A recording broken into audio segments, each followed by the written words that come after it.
Welcome to square talks. భారతదేశంలో హక్కుల ఉద్యమానికి చాలా పెద్ద చరిత్ర ఉంది. అదేవిధంగా తెలుగు రాష్ట్రాల్లో కూడా హక్కుల ఉద్యమం దాదాపు స్వతంత్ర పోరాట కాలం నుంచే ఎంతో కొంత హక్కుల కోసం పోరాడిన వాళ్ళు ఉన్నారు. ముఖ్యంగా ఎమర్జెన్సీకి ముందు, ఎమర్జెన్సీ తర్వాత తెలుగు రాష్ట్రాల్లో, ఇప్పుడు తెలుగు రాష్ట్రాలు అంటున్నాం, ఉమ్మడి ఆంధ్రప్రదేశ్, హక్కుల ఉద్యమం చాలా సీరియస్గా నడిచిన కాలం. దాదాపు 70ల నుంచి ఇప్పటికీ హక్కుల ఉద్యమం నడుస్తోంది. ముఖ్యంగా తెలంగాణలో నక్సలైట్ మూవ్మెంట్ తీవ్రంగా ఉన్న సమయంలో హక్కుల ఉల్లంఘన కూడా అంతే తీవ్రంగా జరిగింది. ముఖ్యంగా రాజ్యం నుంచి, స్టేట్ నుంచి. ఆ జరుగుతున్న కాలంలో దానికి వ్యతిరేకంగా పోరాడి అనేక మంది ప్రాణాలను రక్షించడానికి, ప్రజల పౌర హక్కులను కాపాడడానికి హక్కుల ఉద్యమం చాలా తీవ్రంగా కృషి చేసింది. అనేక మంది ప్రాణాలు కూడా ఇచ్చారు. అనేక ప్రమాదాల వరకు, ప్రాణాలు పోయేంత అంచుల వరకు పోయి వచ్చిన వాళ్ళు ఉన్నారు. ఆ విధంగా హక్కుల ఉద్యమంలో అనేక ఏళ్లుగా పనిచేస్తున్న ఎస్ జీవన్ కుమార్ గారు ఈరోజు మన స్టూడియోలో ఉన్నారు. ఆయన హ్యూమన్ రైట్స్ ఫోరం, మానవ హక్కుల వేదిక రెండు రాష్ట్రాలకి ఇప్పుడు ఒకటే ఉన్న 2 రాష్ట్రాల యూనిట్లకి సలహాదారుగా పనిచేస్తున్నారు. ఆంధ్రప్రదేశ్ పౌర హక్కుల సంఘంలో కూడా పనిచేశారు. చాలా ఏళ్లుగా ఆయన హక్కుల ఉద్యమంలో పనిచేస్తున్నారు. ఇంకా చెప్పాలంటే అక్కడ ఆయన సికేఎం కాలేజీలో వరంగల్లో లెక్చరర్గా పనిచేశారు. ప్రత్యేకంగా నాకు బోధించిన వాళ్ళు, నాకు లెక్చరర్. ప్రత్యక్షంగా నేను ఆయన క్లాసులు విన్నాను. దాదాపు నేను ఇంటర్ చదువుతున్నప్పటి నుంచి జీవన్ కుమార్ సార్ నాకు బాగా పరిచయం. ఆయన అనేక ప్రమాదకరమైన పరిస్థితులకు ఎదురొడ్డి వరంగల్లో నిలబడ్డాడు. తర్వాత హైదరాబాద్లో కూడా ఇప్పటికీ పౌర హక్కుల కోసం పనిచేస్తున్నారు. సార్ నమస్తే అండి. అసలు మీరు ఈ హక్కుల ఉద్యమంలోకి ఎలా వచ్చారు? రావడానికి కారణం ఏంటి? మీరు నడిచిన మార్గంలో ఎదుర్కొన్న ప్రమాదకరమైన పరిస్థితులు ఏంటి? నాది ఒక ప్రత్యేకమైన కథ. ఎందుకంటే జనరల్లీ హక్కుల ఉద్యమాలు పనిచేస్తున్న వాళ్ళంతా కూడా స్టూడెంట్ ఉద్యమాలను, కార్మిక ఉద్యమాలను పనిచేసి వస్తారు, ఆర్ఎస్యులో, పీడిఎస్యులోనో. కానీ నేను అట్లా రాలేదు. నేను ఒక కింది మధ్యతరగతి కుటుంబం నుంచి వచ్చాను. మా ఇంట్లో రాజకీయ వాతావరణం లేదు, కమ్యూనిస్టులు ఎవరు లేరు. కమ్యూనిస్టులు అంటే కొంత వ్యతిరేక భావాలు. కానీ నాకు చిన్నప్పుడు నాదొక చాలా సెన్సిటివ్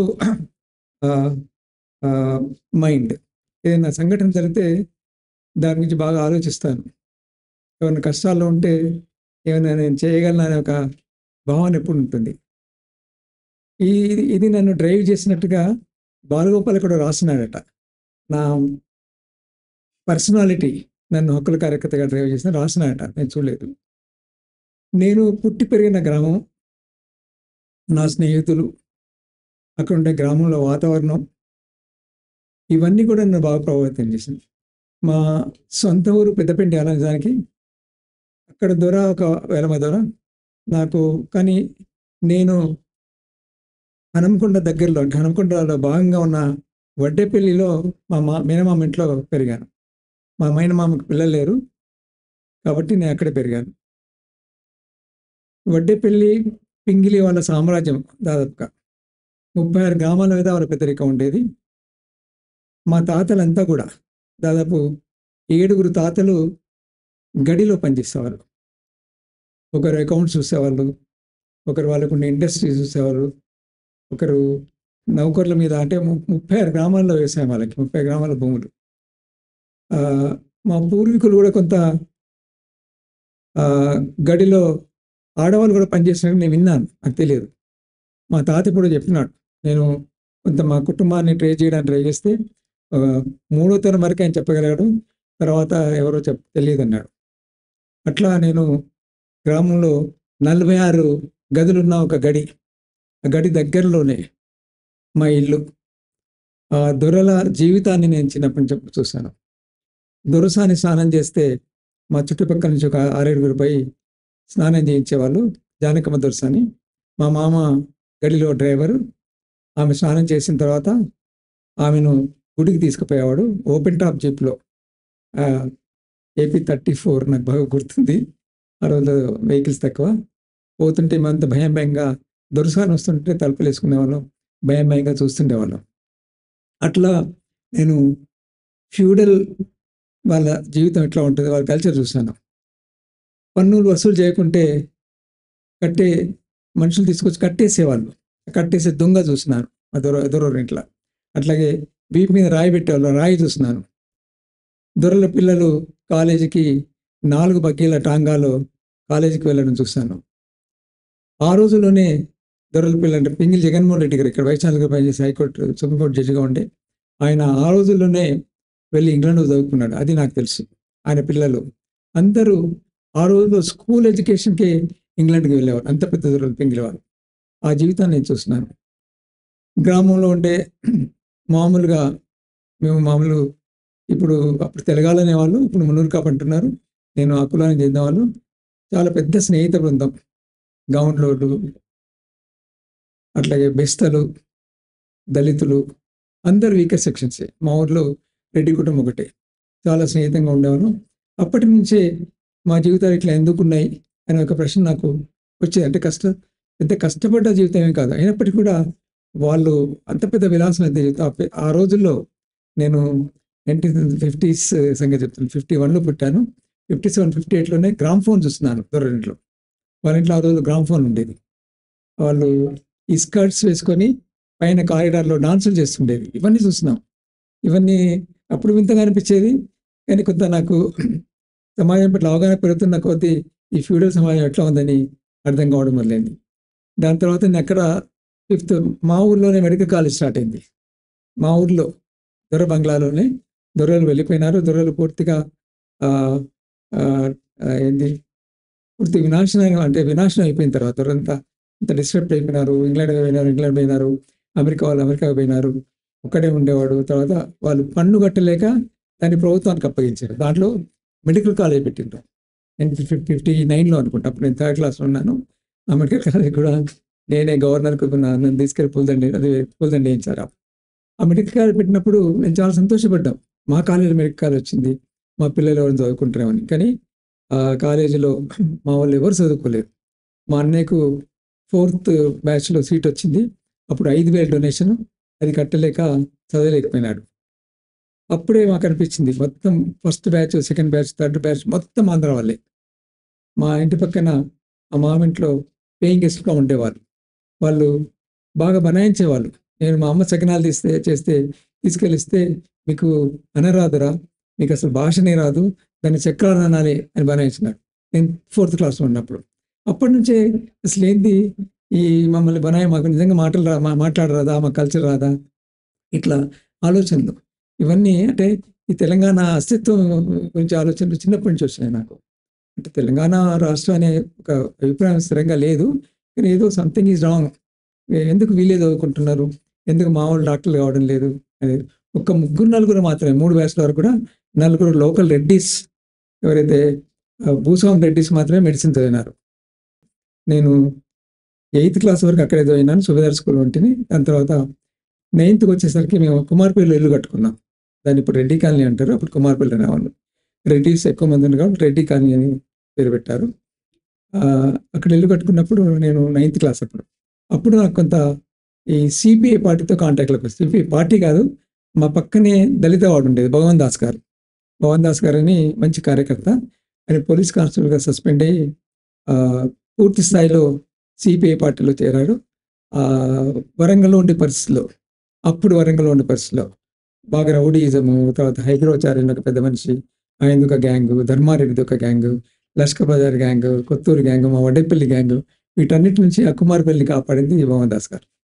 అట్లా నాకు భగవాన్ దాస్ గారిని చాలా దగ్గరగా చూడడం ప్రారంభించినాను. వాళ్ళు అక్కడ ఒక బుద్ధ భవన్ కట్టుకున్నారు. బుద్ధ భవన్ పోతుండేది, అక్కడ పుస్తకాలు చదువుతుండేది. అట్లాగే భగవాన్ దాస్ కార్యక్రమాల్లో పార్టిసిపేట్ చేయడం. అప్పుడే ఆయన మా వరంగల్లో హైదరాబాద్ ఆక్రమించిన చైనా వాళ్ళని బాలసముద్రం ఉండేది, దాని పోరాటం మొదలుపెట్టినాడు. అదంతా నిశ్చితంగా చూస్తుండేవాడిని. అప్పటికి నాకు పూర్తిగా హక్కుల సంఘంలో రావాలనే భావన లేదు. తర్వాత ఆర్ట్స్ కాలేజ్లో బిఏలు చేసిన తర్వాత మేము మొదటిసారిగా బాగా రెడ్డి డామినేషన్, ఇప్పుడు ఈ నల్గొండ దామోదర్ రెడ్డి మా బ్యాచ్మేట్సే మంత్రి ఉండేది ఆ రోజుల్లో ఆయన జీపులు తెచ్చి ప్రచారం చేస్తున్నారు. దానికి వ్యతిరేకంగా అంటే ఆ టంకసాల అశోక్ నా క్లాస్మేట్, దానికి వ్యతిరేక అంటే రెడ్డిలకు వ్యతిరేకంగా అప్పుడు ఇంకా పూర్తిగా ఐడియాలజికల్గా ఇంకా 16 మూమెంట్కి పూర్తిగా ఇంకా కమ్యూనిస్ట్ మూమెంట్ అంటే ఆర్ఎస్ వీడియోస్ రాలేదు, ఎప్పుడు ఫామ్ అవుతున్నాయి. మేము వ్యతిరేకంగా పనిచేసి రాములని ఒక ఆయన సపోర్ట్ చేసినాం ఢిల్లీకి వ్యతిరేకంగా మొదటిసారిగా ఆర్ట్స్ కాలేజీలో. సరే మేము గెలవలేదు కానీ ఒక వాయిస్ మాత్రం వినిపించినాం. అప్పటి నుంచి నేను కొంత హాస్టల్లో పోవడం, హాస్టల్లో పరిస్థితి ఎట్లా ఉన్నాయని చూడడం. అదే టైంలో నేను సెకండ్ ఇయర్లో ఉన్నప్పుడే మాధవరావు గారు కలెక్టర్గా వచ్చినారు. మాధవరావు గారు పని విధాన్ని కూడా చూస్తున్నాం. మాధవరావు గారు నీ బాగా అక్కడ రెడ్డి సెక్షన్ అంతా వ్యతిరేకించినాయి. మాల కలెక్టర్ గోబ్యాక్ అని గోడల మీద స్లోగన్స్ రాసినాయి. అప్పుడు ఆ రోజుల్లోనే మేము మాధవరావు సపోర్ట్గా ఎస్ఎఫ్ఐ వాళ్ళు ప్రొసెషన్ తీస్తుంటే ఆ ప్రొసెషన్లో నేను జాయిన్ అయినాను. మాధవరావుని సపోర్ట్ చేస్తూ వరంగల్ వాళ్ళకి ఉత్తరం రాస్తున్నాను. అంటే నా కాన్షియన్సెస్ అప్పటి నుంచి నేను మొత్తం సమాజం గురించి అర్థం చేసుకోవడం మొదలుపెట్టినాను. మాధవరావు గారిని చూస్తున్నాను. తర్వాత ఆయన చేసిన కృషి చూస్తున్నాను. ఆయన బీసీలకి ఒక గౌడకు చేసిన కృషి, తర్వాత ఆయన దళితులకు చేసిన కృషి, మా ఇంటి ముందే ఆయన ఈ మాల కమ్యూనిటీ వాళ్ళకి హౌస్ సైట్స్ ఇవ్వడం, ఇల్లు కట్టేయడం అంతా చూస్తున్నాను. అంటే ఇవన్నీ దీని తర్వాత నేను 69 ఉద్యమంలో పార్టిసిపేట్ చేసినాను. 69లో కాలేజీ కానీ నేను చిన్నప్పుడే చూస్తున్నాను. నా స్కూల్ టైంలో కాలేజీని చూస్తుండేవాడిని. మా సుబేదార్ స్కూలు కాలేజీ ఇంటి దగ్గర ఉండేది. మా క్లాస్మేట్స్ అంతా అక్కడ ఉండేవాళ్ళు. అమ్మాయిలు వాళ్ళ ఇంటికి పోతున్నప్పుడు కాలేజీ బయట కూర్చొని ఉండేవాడు. నేను పెద్ద కవి అని చెప్పేవాళ్ళు. నేను ఆ రోజుల్లో నాకు స్టాంపులు కలెక్ట్ చేసే అలవాటు ఉండే. హాబీగా కాలేజీ ఇంటి బయట బాగా కుప్పలు కవర్లు ఉండేది. దానికి బాగా ఉత్తరాలు వచ్చేది. ఆ స్టాంపులు చెప్పుకొని పోతుంటే కోప్పడేది, ఎవరో తిట్టేవాడు కాలేజీ. అట్లా తర్వాత మెల్లమెల్లగా కాలేజీ నేను మిత్రమండలికి పోవడం, కాలేజీ చాలా దగ్గరగా చూడడం, అక్కడనే వరవరావు చూడడం. మొదటిసారిగా వరవరావు గారి సలీనగర్లు పోయేట్టు మా అక్కయ్య వరవరావు గారికి జూనియర్ ఆమె ఇచ్చింది.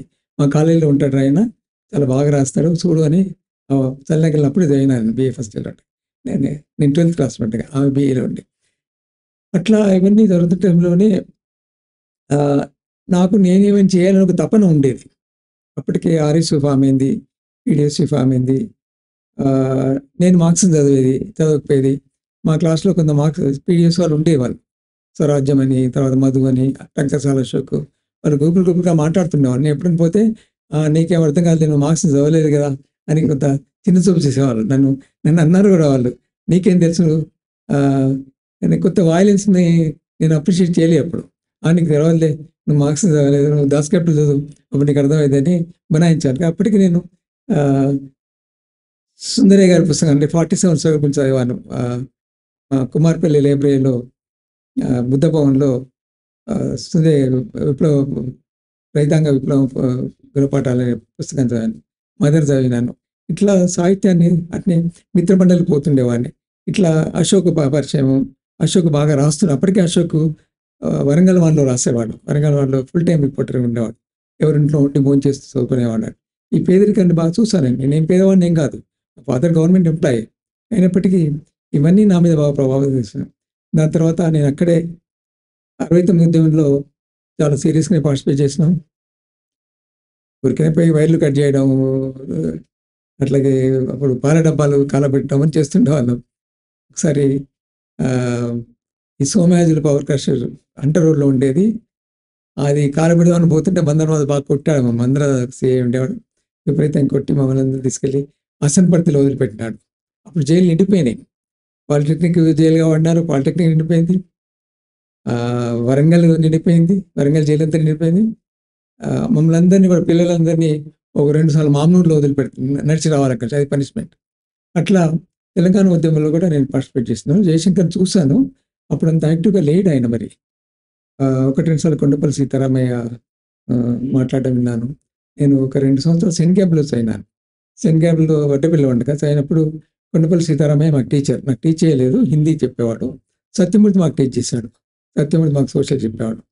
అప్పుడు ఆయన చాలా విషయాలు చెప్పాడు. సోవియట్ యూనియన్ గురించి, చైనా గురించి సోషల్ చెప్పేవాడు.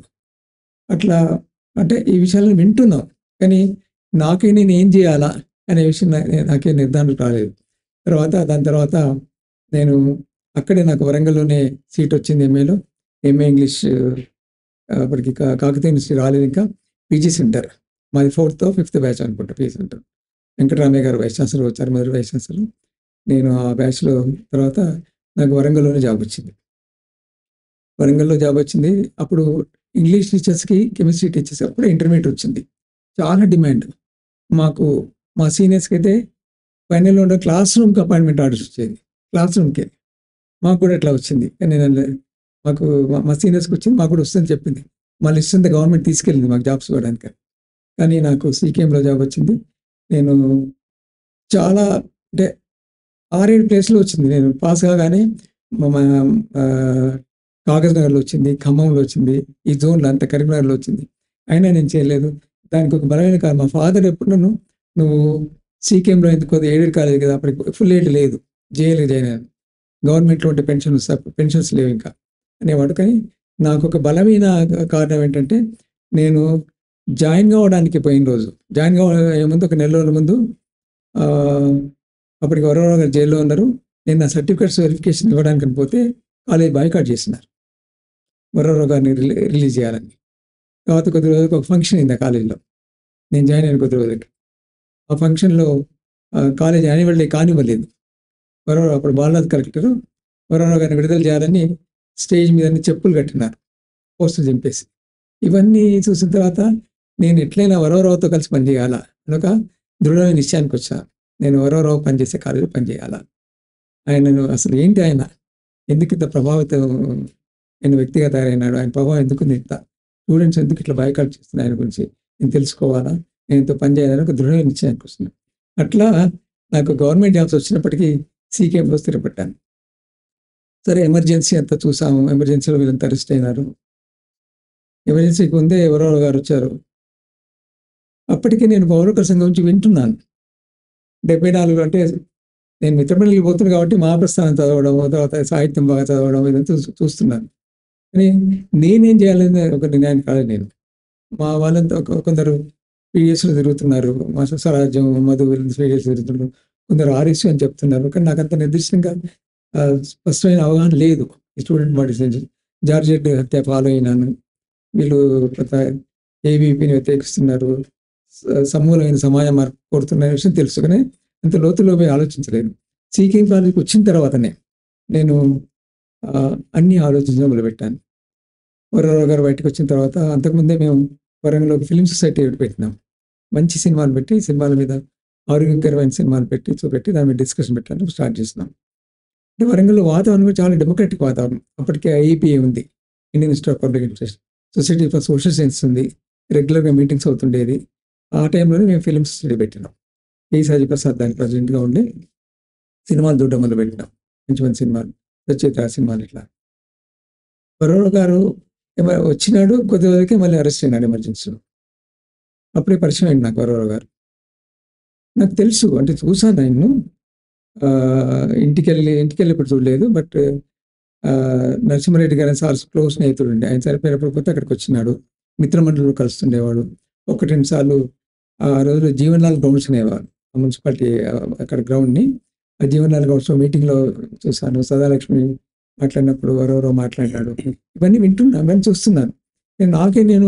నేనేం చేయాలి, నేను కూడా చేస్తే బాగుండు, ఏం చేయాలా, ఎందుకంటే మాకు రాజకీయ అవగాహన పూర్తిగా లేదు అని నిర్ణయం చేసుకునే టైంలో వరవరావు గారు అన్నారు నాతోటి. అంటే నేను అప్పటికి వరవరావు సంఘం ఫాలో అవుతున్నాను. మా వరంగల్లో డాక్టర్ అంజలి గారిని ప్రెసిడెంట్, అట్లాగే నరసింహారావు, విఎల్ఎన్ నరసింహారావు అని కాకతీయ మెడికల్ కాలేజీలో ఫిజియాలజీలో ట్యూటర్, ఆయన సెక్రటరీగా 2-3 స్టేట్మెంట్లు ఇచ్చినారు. అవి చూశాను. పత్తిపాటి వరంగల్కి వచ్చి వరవరావుని విడుదల చేయాలని ఒక మీటింగ్లో మాట్లాడిన అది విన్నాను. అంటే ఇటువంటిది ఒక సంస్థ ఉంది బయట, ఇది నాకు సూట్ అయిద్దామని అనుకుంటున్నాను నేను. ఇట్లా అనుకుంటున్న టైంలోనే వరవరావు గారు ఒకసారి నా డిపార్ట్మెంట్కి వచ్చి పరిచయం చేసుకొని నేనే వరవరావుని పరిచయం చేసి, తర్వాత వరంగల్లో ఉన్న పౌరకుల సంఘం పెడితే బాగుంటుంది కదా అంటే, నేను అనుకున్న సరిగ్గా నా మనసులో ఉన్న భావన ఆయన చెప్తున్నాడని, తప్పకుండా పెడదాం సార్ అని మేము 78లో అనుకుంటా, 70 వరే ఎమర్జెన్సీ ఎత్తేసినారు. హైదరాబాద్లో ఒక పెద్ద మీటింగ్ అయింది. ఒక పెద్ద పబ్లిక్ మీటింగ్ ఉంది హైదరాబాద్లో. ఆ మీటింగ్‌కి వెళ్ళాను. దానికి కృష్ణకాంత్ వచ్చాడు, అరుణ్ శౌరి వచ్చినాడు, నృపేన్ చక్రవర్తి వచ్చినాడు, జ్యోతి బాస్ వచ్చినాడు. చాలా పెద్ద మీటింగ్. అది బాగా ప్రభావం చేసిందని. దాని తర్వాత వరంగల్‌లో మేము యూనిట్ స్టార్ట్ చేసాం. నేను దానికి ఫస్ట్ కన్వీనర్‌ని. ఒక 16 మంది సభ్యులు ఉండేవారు. చాలామంది మా కాలేజీ సభ్యులే. ఎల్‌వి కాలేజ్ నుంచి ఒక నలుగురు ఉండేవాళ్ళు. బ్యాంక్ నుంచి ఒక ముగ్గురు, బ్యాంక్ సిఐటి అని ఒక ఆయన ఉండేవాడు, లక్ష్మణ్ అనేవాళ్ళం. లక్ష్మీనారాయణ ఆయన సభ్యుడిగా ఉండేవాడు. రామదాస్ శర్మ ఉండేవాడు. ఇట్లా కిలా వరంగల్ నుంచి అప్పుడు క్లియర్‌గా నాకు మెల్లమెల్లగా అర్థం కావడం మొదలైంది. దీంట్లో 2 గ్రూపులు ఉన్నాయి. ఒకటి ఇప్పుడు అంటే అప్పుడు అనేకుండా అప్పుడు దాన్ని సిఓసి అనేవారు. COC central organise committee. తర్వాత ఎస్ఎన్ఎస్ సత్యనారాయణ సింగ్ గ్రూప్. కొందరు దానికి సంబంధించిన కిలా వరంగల్ నుంచి వాళ్ళు సభ్యులుగా చేరినారు. ఇప్పుడు గుర్రరామన్ కూడా లేడు. వెంకటనారాయణ, తర్వాత 10 మంది, లక్ష్మీనారాయణ టీచరు, వాళ్ళంతా కిలా వరంగల్ నుంచి వచ్చేవాళ్ళు. తర్వాత ఇటు నుంచి కూడా కొందరు ఉన్నారు. తర్వాత మధ్యస్థంగా కొంత అకాడమిషియన్స్ చాలా మంది ఉండే సభ్యులుగా. మురళీ మనోహర్, మా కాల నుంచి ఒక 9 మంది, సుభాష్, మురళీ మనోహర్, లక్ష్మీనారాయణ కలెక్టర్గా రిటైర్ ఆయన, అట్లాగే ఎల్వి కాల నుంచి ఒక 4, ఒక 6 బ్యాంక్ ఎంప్లాయీ. ఇట్లా మేము దాన్ని స్టార్ట్ చేసినాం. కొద్ది రోజులు అమ్జద్ అలీ గారి ప్రెసిడెంట్గా ఉండే. అమ్జద్ అలీ ఒక చాలా పాపులర్ డాక్టర్, గొప్ప డెమోక్రాట్ ఆయన, ముస్లిమే. కానీ ఆ రోజుల్లోనే ఆయన ఇంగ్లాండ్ నుంచి ఎఫ్ఆర్సిఎస్ చేసి వచ్చినాడు. బర్డ్ వాచరు, పక్షుల మీద రీసెర్చ్ చేసేవాడు, బాగా చదివేవాడు, బాగా మాట్లాడేవాడు, హేతువాది. ఆయన అధ్యక్షుడు ఉండే. అయితే ఎమర్జెన్సీ వచ్చిన తర్వాత పవర్ సంఘం స్తంభించిపోయింది. పత్తిపాటి ఒకటే కొంతకాలం పనిచేసిన, దాని తర్వాత పవర్ క్లోజ్ అయిపోయింది. తర్వాత రివైవ్ అయింది వరంగల్ యూనిట్. వరంగల్ యూనిట్ అట్లా పనిచేయడం మొదలైంది. అప్పటికి స్టేట్ కమిటీ ఫామ్ కాలేదు. ఇట్లా పనిచేసిన క్రమంలోనే అప్పటికే గ్రామాలకు వెళ్ళడం మొదలైంది. పార్టీ యాక్టివిటీస్ మొదలైంది. అంతకుముందే కొంత ఈ జనశక్తి గ్రూప్ వాళ్ళ యాక్టివిటీ పస్రా, ములుగు, ఏటూరు నాగవేరియాల తునిగా పోరాటాలు మొదలైనవి. కానీ అప్పటికి ఇంకా పూర్తిగా ఈ ఆర్ఎస్యూ యాక్టివిటీస్ రాలేదు. ఎప్పుడైతే ఆర్ఎస్యూ యాక్టివిటీస్ వచ్చి ఇప్పుడు మొదటి సమస్య కూలీ రేట్లు పెంచాలనే సమస్య తీసుకొని స్లోగన్స్ రాస్తున్నారు అక్కడక్కడ. అప్పుడు మొదటిసారిగా కోగిల్బాయ్ అనే గ్రామంలో భూస్వాములు, అక్కడ రెడ్డి భూస్వామికైనా స్లోగన్స్ రాయొద్దని రంగు డబ్బాలు haకొని కొట్టినాడు. అప్పటికి మాకు పౌర సంఘం మేనిఫెస్టో ఏం లేదు. మేము ఎంతకు అరెస్ట్ అయితే స్టేట్మెంట్లు ఇవ్వాలా, పోలీసుల దురాక్రమ అత్యాచారాలు ఖండించాలని అనే అండర్స్టాండింగ్ ఉన్నాం. కోగిల్బాయిలో ఎప్పుడైతే ఇది అయిందో దాన్ని మేము ఖండించాలా వద్దని చర్చ జరిగింది మా రామనాథన్ గారు మా అందరికీ. ఫ్యూడల్ వ్యవస్థే కదా, ఫ్యూడల్స్ కూడా దౌర్జన్యం చేస్తున్నారు కాబట్టి మొదటి స్టేట్మెంట్ పోలీసుల మీద కాకుండా ఒక జనరల్ స్టేట్మెంట్ ఆ రోజు ఇచ్చినాం మేము. మొదటి స్టేట్మెంట్ కోగిల్బాయిలో వాళ్ళని స్లోగన్స్ రాయని వల్ల దీన్ని మేము ఖండిస్తున్నాం, ఇది భూస్వామ్య వ్యతిరేకమైన యాటిట్యూడ్, దీన్ని ఖండిస్తున్నాం స్టేట్మెంట్ ఇస్తాం. చాలా ఇంట్రెస్టింగ్ అసలు. అంటే ఎవాల్వ్మెంట్ ఎట్లా వచ్చింది. అయితే అప్పటికి పార్టీతో డైరెక్ట్గా లింక్స్ ఉన్న విషయం నాకు అప్పటికి అర్థం కాలేదు. మెల్లమెల్లగా నాకు అర్థం కావడం మొదలుపెట్టింది. ఎందుకంటే ఇక్కడ సంఘటన జరగానే పార్టీ వరవరావు గారు చెప్పేవాళ్ళు, ఇటు రంగారావు గారు నట్లు రంగారావు గారు మా సభ్యుడు ఉండేవాడు. ఆయన జనశక్తిని రిప్రజెంట్ చేసేవాడు. వరవరావు గారు ఇటు రిప్రజెంట్ చేసేవాళ్ళు. వాళ్ళే మాకు చెప్తుండేవాళ్ళు ఇక్కడ సంఘటన జరిగి పోయిస్తే బాగుంది, అట్లా పోతుండేవాళ్ళు. ఇట్లా పౌరకుల రంగంలోకి నేను వచ్చాను. దీని తర్వాత హైదరాబాద్లో అన్ని పార్టీలు కూర్చున్నాయట, నాకు తెలియదు అది. అప్పుడున్న సిఓసి కేఎస్ గ్రూప్గా మారింది, కేఎస్ గ్రూప్ అనేవాళ్ళు. దాని తర్వాత సిపి గ్రూపు, తర్వాత ఇంకేదో గ్రూప్. వీళ్ళంతా కూర్చొని ఒక స్టేట్ కమిటీని ఫామ్ చేస్తున్నారు. అప్పుడు 3 కన్వీనర్స్ వేసినారు. రంగనాథన్ గారు ఇప్పుడనే పీపుల్స్ వారు అంటే ఈ స్ట్రీమ్ ఆఫ్ థింకింగ్ నుంచి వచ్చి వాళ్ళు నామినేట్ చేస్తున్నారట. తర్వాత విఠలరావు గారు అడ్వకేట్, వరంగల్లో ఉండేవాడు, ఆయన జనశక్తి నుంచి. అట్లాగే కాశీపతి బహుశా కర్నూలు అనుకుంటా. కాశీపతి కూడా ఆ స్ట్రీమే, ఆయన అప్పటికి జర్నలిస్టు, రైటర్. అంటే వీళ్ళది మెజారిటీ ఎక్కువ కాబట్టి 2 వాళ్ళు ఉన్నారు, ఒకరు ఈయన ఉన్నారు. అట్లే కొన్ని కమిటీలు ఫామ్ అయినాయట. ఒకటి ఆ రోజుల్లో అంటే పాత కమిటీలు, నల్గొండలో ఉన్న రాఘవరంగారావు గారు అది రివైవ్ చేస్తున్నారు. అట్లాగే వరంగల్ ఆల్రెడీ అప్పటికే మేము వరంగల్ కమిటీ ఫామ్ చేసాం. నేను చెప్పేది ఏంటంటే స్టేట్ కమిటీ ఫామ్ కాకముందే వరంగల్లో మేము యాక్టివిటీ స్టార్ట్ చేసినాం. స్టేట్మెంట్లు ఇవ్వడం, ఫ్యాక్ట్ ఫైండింగ్ వెళ్ళలేదు ఇంకా. కానీ ఆ కమిటీ అట్లా ఉండగానే బహుశా ఎమర్జెన్సీ ఎత్తేసిన తర్వాత కల్లోలిత ప్రాంత చట్టాల గురించి స్టడీ చేయడానికి ఢిల్లీ నుంచి టీం వచ్చింది. పీడీఆర్ అనే ఒక సంస్థ వచ్చింది. ఆ టీంలో నేను వెళ్ళాను. నేను వరవర గారు వెళ్ళాం. డాక్టర్ గారు రాలేదు. డాక్టర్ గారు కార్ ఇచ్చినారు. అప్పటికే అంటే వివరాలు సేకరించడం, గ్రామానికి వెళ్ళి కలవడం, నోట్స్ రాసుకోవడంతో నాకు అప్పుడప్పుడు నేర్చుకున్నాను నేను. అప్పుడే ఇంటర్వ్యూలు చేయడం, ఎమర్జెన్సీ విక్టిమ్స్‌ని కరీంనగర్‌లో ఇంటర్వ్యూ చేస్తున్నాం. ఇప్పుడు ఎమ్మెల్సీగా ఉన్న వాడి పేరు మర్చిపోయినా సంతోష్. ఆయన నేను ఇంటర్వ్యూ చేసిన. ఎమర్జెన్సీ టార్చర్స్ అన్ని రికార్డ్ చేసినాం. ఆయన వీపు మీద నారదాస్ లక్ష్మణ్. లక్ష్మణ్ నారదాస్ లక్ష్మణ్ నేనే ఇంటర్వ్యూ చేసి భార్గవ్ కమిషన్ ముందు తీసుకెళ్ళినాను. అంటే ఇట్లా మెల్లమెల్లగా చాలా డీప్‌గా యాక్టివిటీలో ఇన్వాల్వ్ అవ్వడం మొదలుపెట్టినాను. అట్లా మా కమిటీ ఫామ్ అయింది. మేము వరంగల్‌లో కొంతకాలం పనిచేసిన తర్వాత ఈ కమిటీ కూడా ఈ ముగ్గురు మెంబర్ల కమిటీ కూడా బహిరంగంగా పనిచేయడం మొదలుపెట్టినారు. కానీ ఆ రోజుల్లో ప్రత్యేకంగా పౌర హక్కుల మీటింగ్ అనేది జరిగేది కాదు. రైతు కూలి సంఘం మీటింగ్ జరిగితే తప్పకుండా దాంట్లో ఆ గ్రూప్‌కి సంబంధించిన ఒక పౌర హక్కుల నాయకుడు ఉండేవాడు. వీళ్ళ మీటింగ్ అంటే పీపుల్స్ వారికి సంబంధించిన మీటింగ్ అయితే అప్పుడు సిఓసి, దాని తర్వాత కేఎస్ గ్రూపు, దాంట్లో రంగనాథన్ తప్పకుండా వక్తంగా ఉండేవాడు. గోదావరి ఖనిలో, తర్వాత కరీంనగర్‌లో అప్పుడప్పుడే మొదలైంది రంగనాథన్ ఉండడం. ఇటు నల్గొండ, తర్వాత కర్నూలు, ఇటు వైపు అయితే విఠలరావు గారు, కాశీపతి ఉండేవారు. అంటే ఇది చాలా క్లియర్‌గా అర్థమైపోతుంది. ఈ 2 గ్రూపులు ఈ పవర్ కలుసుకోమని. నేను ఏ గ్రూప్‌లో లేను. ఇద్దరు మాకు దగ్గర అనుకునేవాళ్ళట. రంగారావు గారు జీవన్ మాకు దగ్గర అని, ఎవరెవరో గారు మాకు దగ్గర ఇట్లా. కొంత కాన్ఫిడెంట్ అంటే నా మీద బాగా ప్రెషర్ కూడా ఉండేది. ఒక సంఘటన జరిగినప్పుడు ఎటు పోవాలనే విషయంలో సార్ నన్ను 2, 3 సార్లు తప్పుపట్టారు. నువ్వు అటువైపు మొగ్గు చూపెడుతున్నావు అని ఎవరెవరో ఒకరు తప్పుపట్టారు. నాకు గుర్తుందంతా. ఇట్లా జరుగుతున్న సమయంలో మొదటి కాన్ఫరెన్స్ వరంగల్‌లో జరిగింది. 1980 మేలో. మేమే బాధ్యత తీసుకొని పౌర హక్కుల సంఘం రెండో సభ. హైదరాబాద్‌లో జరిగింది. ఏదో హోటల్ అన్నపూర్ణ హోటల్ జరిగింది. వాళ్ళు దాన్ని ఫస్ట్ కాన్ఫరెన్స్ అంటుండ్రు. నాకు తెలియదు. నేను వెళ్ళలేదు. అప్పుడే నన్ను ఎగ్జిక్యూటివ్ కమిటీగా వేసినారు. హైదరాబాద్‌లో ఎప్పుడైతే ఈ ముగ్గురిని కన్వీనర్స్‌గా వేసినప్పుడు ఒక ఎగ్జిక్యూటివ్ కమిటీ తీసుకున్నారు. దాంట్లో వరంగల్ నుంచి ఎక్కువ మంది సభ్యులు. వరంగల్ నుంచి నరసింహయ్య అని ఒక ఆయన ఉండేవాడు. సిపి గ్రూప్ నుంచి ఎలక్ట్రిసిటీ ఎంప్లాయీ. అట్లూరి రంగారావు గారు, విఠలరావు గారు, ఇంకెవరో ఉండిరి.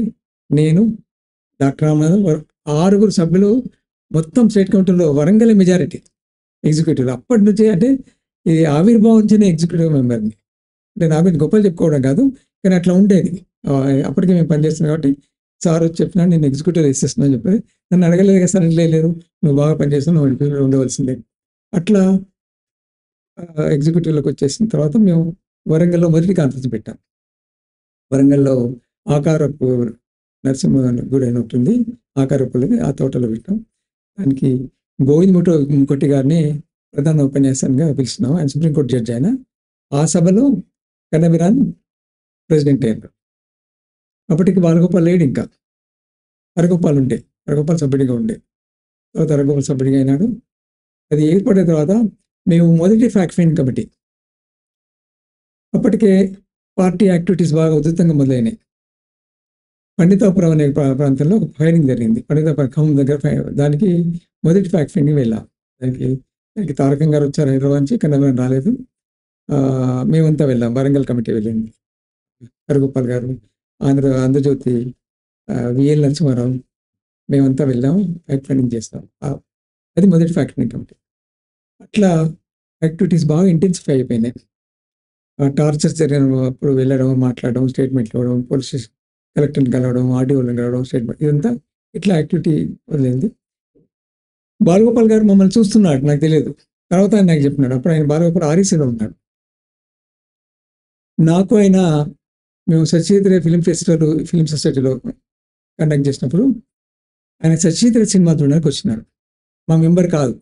ప్రొఫెసర్ పండిత్ నన్ను వచ్చి మా రీసెర్చ్ కాల్లోకి ఆయన వస్తా అంటుండు.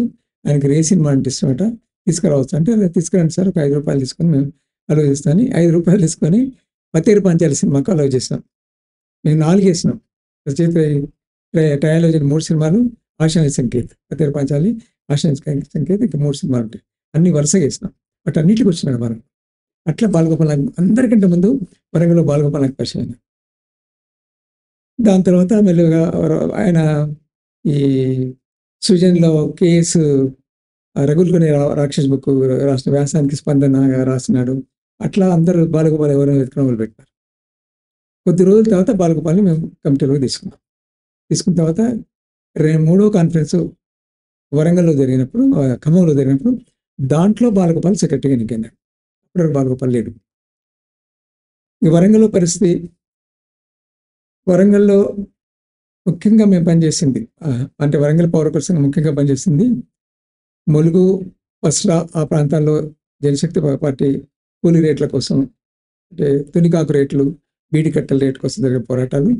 అప్పటికి పోడు భూముల ఇష్యూ రాలేదు. ఇంకా అప్పటికి పోడు దున్నుకొని వ్యవసాయం చేసుకుంటారు, కానీ పోడు భూముల మీదకి ప్రభుత్వం రాలేదు, ఆ ఫారెస్ట్ ఆఫీస్ రాలేదు. ఇక్కడ వరంగల్లో పరిస్థితి ఏంటంటే,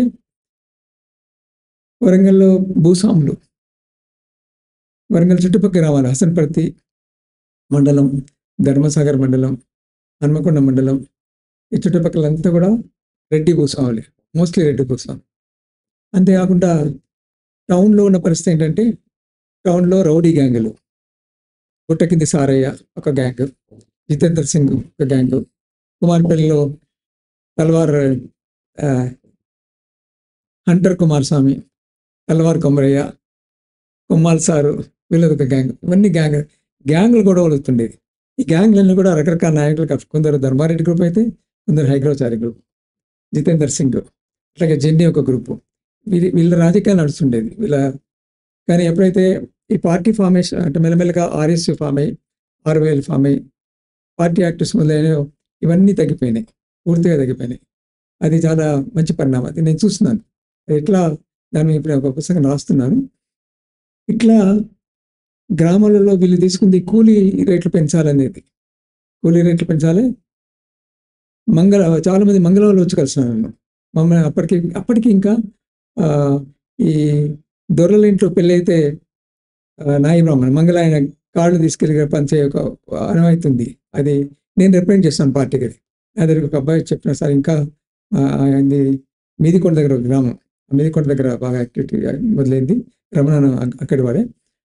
ఇప్పటికీ మమ్మల్ని పంపిస్తున్నారు సార్, సైకిల్ కిరాయి తీసుకుని పోయి గ్రామాల్లో ఏమంటారు అంటే, నేను లెటర్ రాస్తున్నాను పార్టీకి, ఇట్లా ఎవరికో వచ్చి బాధలకు ఇవ్వండి, ఇట్లా ఇంకా ఉందంటే దాని మీద స్లోగన్ ఒకటి తయారు చేసినారు, పెట్టి చేయడానికి వీలు లేదు అని. దసరాకు చెప్పుల జత ఇచ్చి అంటే డిమాండ్స్ అన్ని బయటకు వచ్చినాయి. అప్పటి వరకు పెద్దగా ఎవరికి తెలియదు. ప్రతి దసరాకు ఈ కూలీ లెక్కలు చేస్తారు, సంవత్సరం కూలీలు మాట్లాడుకుంటారు. ఆయనకు ఒక చెప్పుల జత, ఒక గొంగడి ఇవ్వడం, ఇదంతా నడుస్తున్నది అంతా. ఇవన్నీ కూడా ఎక్కువ చేయాలని ఒక డిమాండ్, రైతు కూలీలు ఇది పెంచాలని స్లోగన్స్ చేయడం మొదలుపెట్టినాడు, కూలీ రేట్లు పెంచాలని. అప్పటికి భూములు దున్నాడు రాలేదు. సో దీంట్లో మా ఇన్వాల్వ్మెంట్ చాలా ఉంది. అంటే పౌరకుల సంఘం ఆ రోజుల్లో, పౌరకుల సంఘం అంటే దాదాపు పార్టీ యాక్టివిటీ లాగా చేసింది. మాకు సభ్యత్వం లేదు పార్టీలో, కానీ అంటే ప్యాటర్న్ ఎట్లా ఉండేదంటే, అప్పటికి దళాలు ఫామ్ అయినాయి. గ్రామానికి ఒక దళం పోయి ఒక ఇష్యూ మీద ప్రజాకోట ఏదో పెడుతుంది, మాట్లాడుతుంది, పోలీసు తెలుస్తుంది, దళం వెళ్ళిపోయి పోలీసు ప్రజలు రేట్ చేస్తారు, ప్రజలు కొట్టడం. పౌరకుల సంఘం ఇది ఒక ప్యాటర్న్. బాలగోపాల్ వచ్చిన తర్వాత అదే ప్యాటర్న్ కంటిన్యూ అయింది. అట్లా మేము గ్రామాలకు పోవడం మొదలుపెట్టినాం. చుట్టుపక్కల చాలా గ్రామాలు, హసన్పర్తి మండలాలు, గిలువైతో సహా, భీమారము, కడిపెకొండ, గుర్తు, ఇవన్నీ కూడా బాగా మిలిటెంట్ గ్రామాలు. అంటే అన్ని గ్రామాల్లో ఉద్యమం మొదలైంది. అన్ని గ్రామాలతో మాకు సంబంధాలు ఉండేవి. గ్రామాలకు పోతుండే సంబంధాలు అంటే గ్రామాల్లో జరిగిన సంఘటనలు, వాళ్ళని కొంత వాడు ఒక రౌడీ ఉండేవాడు హసన్పర్తి దగ్గర, వాడు వీళ్ళని కొడుతుండేవాళ్ళు. అదే టైం సమయంలో మాకు ఏవీపీతో ఘర్షణ మొదలైంది. ఏవీపీ వాళ్ళు యూనివర్సిటీలో వాతావరణం, యూనివర్సిటీలో లెఫ్టినెంట్ ఫ్రంట్ గెలిచింది. ఏవీపీ వాళ్ళు ప్రత్యేకంగా పోలీస్ ఇన్ఫార్మర్గా పనిచేస్తుండాలి. ఇప్పుడు ఇక్కడ ఈ పార్టీ సెక్రటరీ మురళీధర్ పోలీస్ జీపులో తిరగడం నేను చూస్తున్నాను. మమ్మల్ని అరెస్ట్ చేసినప్పుడు ఆయన పోలీస్ స్టేషన్ కూర్చోన్నాడు. రోజు వెళ్ళి సమాచారం ఇవ్వడం, ఏ రూమ్లో ఎవరున్నారు, యూనివర్సిటీ పిల్లల గురించి చెప్పడం, ఇదంతా మేము కళ్ళతో చూస్తున్నాం, మామూలు ఆరోపణలు కావు. ఇట్లా మేము పౌరకుల సంఘంలో పనిచేస్తున్న క్రమంలో ఆ రోజుల్లో భయంకరమైన tortures, Hanamkonda police station, Madikonda police station, Hasanparthy police station, Atmakur police station, ఇట్లా కొన్ని సెంటర్స్, ఇవన్నీ టార్చర్ సెంటర్స్, భయంకరమైన టార్చర్స్. రోజుల కొద్ది పోలీస్ స్టేషన్లో నిర్బంధం చేయడం. నాకు గుర్తుంది, వీడు రామకృష్ణ పరమహంస అనుకుంటా, ఒక అబ్బాయి మన గుట్ట కింద అబ్బాయి చారి అనే అబ్బాయిని స్టవ్ మీద కూర్చోబెట్టినాడు. ఆ అబ్బాయి కోసం వెతుకుతే దొరకడం లేదు నాకు. ఆ అబ్బాయిని కలవాలి ఇప్పటికి. స్టవ్ మీద కూర్చోబెట్టి అంటుపెట్టిన స్టవ్ మీద కూర్చోబెట్టితే పిడుదలు అంటుకుపోయిన కాలి. చాలా కష్టంగా మా ఇంటికి వచ్చినాడు దేక్కుంటూ. నేను ఏడ్చినాను ఆ అబ్బాయిని చూసి. అంత భయంకర టార్చర్స్. అట్లాగే ఈ బీర్ బాటిల్ వీడు షమీం బీర్ బాటిల్ పెట్టి దాని మీద కూర్చోబెట్టేవాడు. యానస్లోకి బీర్ బాటిల్ పోతుంది. ఇవి చూసిన. అట్లాగే వాడు జ్ఞానసూరి అనే ఇన్స్పెక్టర్ ప్లేయర్ తీసుకొని వెంట్రుకలు పీకేసేవాడు కింద ప్రైవేట్ పార్టీలో వెంట్రుకలు. అవన్నీ చూసినాం. అంటే ఇంత భయంకరం టార్చర్స్. కొన్ని సందర్భాల్లో సెర్చ్ వారెంట్లు కూడా వేసినాం. లక్ష్మారెడ్డి గారు ఉండగానే ఒక ఎక్స్పెరిమెంట్ చేసినాం. మడికొండ పోలీస్ స్టేషన్లో వాడు రామచంద్ర సిఐ ఉండేవాడు. అప్పుడు వాడు ఎస్ఐ. 17 రోజులుగా బాబు అనే పిల్లల్ని పెట్టుకున్నారు. 2-3 సార్లు స్టేట్మెంట్. అప్పుడు బాలగోపాల్ రాలేదు. ఇంకా 2-3 స్టేట్మెంట్లు ఇస్తే వదిలిపెట్టలేదు. అప్పుడు వెళ్ళి చెప్పిన లక్ష్మారెడ్డి సార్ పోలీస్ స్టేషన్లో ఉన్నాడు, ఏం చేద్దామంటే సెర్చ్ వారెంట్ వేద్దాం, మరి దానికి కొంత వర్క్ చేయాలి, నువ్వు చేస్తావా అన్నాడు. చేస్తా అని చెప్పిన. ఏంటంటే ఆ సెర్చ్ వారెంట్ మనం రహస్యంగా వేయాలా, ఎట్లాగో పోలీసులకు తెలుస్తుంది, నువ్వు అక్కడ బెంచ్ క్లర్క్లో మాట్లాడుకుని ఆమె సంజాయించు, సెర్చ్ వారెంట్ వేద్దాం, స్కూటర్ రెడీ పెట్టుకో, వారెంట్ తీసుకుని పోండి మీరు అని చెప్పినాడు. మేము సెర్చ్ వారెంట్ రెడీ చేసుకున్నాం. అక్కడ విజయలక్ష్మి ఒక బెంచ్ క్లర్క్ ఉంది. ఆవిడ వెళ్ళి కలిసాను, మేము వారెంట్ వేస్తున్నాం. కోర్టులో ఎంపీ వాళ్ళు తిరుగుతుంటారు. నాలాంటి వాళ్ళు పోతే నేను ఎటు వచ్చినా చూస్తుంటారు, ఏం కేసులు పడుతుంటే చూస్తుంటారు. కోర్టులో అది ఆపరేషన్ మాకు బాగా తెలుసు, కోర్టులో పని ఎట్లా ఉంటుంది. నేను చెప్పాను, మీకు వారెంట్ వేస్తున్నాం, మీరు ఎట్లాగో ఇన్ఫార్మ్ చేయాలి పోలీస్కి, తప్పకుండా ఇన్ఫార్మ్ చేయాలి, లేకుంటే వాళ్ళు ఉద్యోగాలు అంటే వాళ్ళు పోలీసులు వేధిస్తారు. కొంత టైం తీసుకొని ఇన్ఫార్మ్ చేయండి, ఒక 10 minutes తర్వాత ఇన్ఫార్మ్ చేయండి. మడికొండ పోలీస్ స్టేషన్ మేము సెర్చ్ వారెంట్ ఇస్తున్నాం. బాబు అనే పిల్లవాడు ఇక్కడ ఉన్నాడు. ఆ రోజు పోయి చూసి వచ్చాను కూడా. నేను ఎవరు ఆర్ఎస్ అబ్బాయి స్కూటర్ లాకప్లో ఉన్నాడు. సెర్చ్ వారెంట్ నేను 2 రిక్వెస్ట్ చేసిన. ఒకటి, మీరు ఆలస్యంగా చెప్పాలా. రెండోది, మీరు టైప్ చేయొద్దు. నేను వచ్చి మిమ్మల్ని కలిసిపోయిన తర్వాత వాళ్ళు చూస్తారు. చూసి మీరు టైప్ చేస్తే నేను ఏదో వారెంట్ తయారవుతుంది అనుకుంటారు వాళ్ళు. అందుకని నేను పెన్సిల్ ఇస్తా, కార్బన్ ఇస్తా, మీరు కార్బన్ మీద రాయండి, మీ జడ్జికి ఏమైనా చెప్పుకోండి. అప్పుడు మామూలు టైప్ మిషన్ ఒక రిబ్బన్ పాడైందని చెప్పుకోండి అంటే నేను 5 రూపాయలు ఇస్తా అని చెప్పాను. పోలీసులు మీకు ఎంత ఇస్తాను, నేను ఒక 5 రూపాయలు ఇస్తా. ఆ రోజులు ఎక్కువ 5 రూపాయలు. నేను చెప్పే విషయం 79లో అట్లాగే చేసింది. కానీ మాకు అప్పటికి ఏదో ప్రాబ్లం వచ్చింది, లారీలు అడ్డం వచ్చి లారీ ఫెయిల్ అయిందో, మేము టైంలో రీచ్ కాకపోయింది. నేను అంబరీష్ అనుకుంటా ముగ్గురు అడ్వకేట్స్, నేను 2 స్కూటర్స్ తీసుకొని వారిని తీసుకుని వెళ్ళిపోయేసరికి వాడు బయట నిలబడి వాడు అంటున్నాడు, ఇక్కడ క్రూరుడు రామచంద్ర క్రూరుడు. పిల్లలు పోగానే బట్టలు ఇప్పేయడం వాడి అలవాటు. బట్టలు ఇప్పేసి మర్మంగానికి దారం కట్టి బాగా అరుస్తుంటే మూత్రం గ్లాస్లో పంపిస్తాడు, వేరే వాళ్ళతో తాగిస్తాడు. ఇది మేము చూసినాం, వాడు మేము కరపత్రం వేసినాం. అందుకనే వాడు అంటుంది, బయటకు వచ్చింది, జీవన్ వస్తాను నాకు తెలుసున్నాడు. ఎంత పకడ్బందీగా చేసినట్టు తెలుస్తుంది అనుకున్నాం. మాకు లేట్ అయింది. మేము అనుకున్న ఎస్టిమేట్ టైంలో పోలేకపోయినాం. మేము స్కూటర్ ఆ రోజు పాత చేత స్కూటర్లు స్టార్ట్ కావడంలో మేము స్కూటర్ స్టార్ట్ చేస్తున్నాం. ఓ పిల్లవాడు దూరం నుంచి ఉరికొస్తున్నాడు, పోలీస్ స్టేషన్ వెనక నుంచి. ఆ షర్టుకు ఇట్లా గుండీలు కింద మీద పెట్టుకున్నాడు. గాబరిగా ఉరికొస్తున్నాడు, కొట్టుకుంటూ వచ్చి సార్ అని, నేను ఫలానా బాబుని సార్, మీరు జీవన్ కుమార్ సార్ కదా అంటే అవునానండి. ఏమైందంటే నాకేం తెలియదు సార్, ఒక ఫోన్ వచ్చింది. ఫోన్ రాగానే నన్ను గోడవికెళ్ళి బట్టలు వేసుకోవడానికి గోడవికెళ్ళి నూకేసిండు, నాకు పడి వచ్చిన అంటే ఇన్ఫర్మేషన్ పోయింది వాళ్ళకి. అంటే ఇటువంటి పనులు అంటే ఇంత మైన్యూట్గా పనిచేసేది పవర్ కోసం. ఇట్లా చాలా సెర్చ్ వారెంట్ ప్లేస్లో పోలీసులకు చాలా ఇబ్బందికరంగా. అందుకే పౌరకుల సంఘం అంటే మండిపడేవాళ్ళు. పౌరకుల సంఘం చూస్తేనే మేము మామూలుగా అంత చాలామంది కాలేజ్ టీచర్స్ అడ్వకేట్, కానీ మమ్మల్ని మేము రెగ్యులర్ పోలీస్ స్టేషన్లో వెళ్తుంటాం, అది పోలీసు భరించేవాళ్ళు కాదు. ఇది అంటే ఒక ఎక్స్పెరిమెంట్ చేస్తాం, అంటే సెర్చ్ వారెంట్ కొంచెం చెప్తాను. ఇప్పుడు సెర్చ్ వారెంట్ ఎవరికి తెలియదు.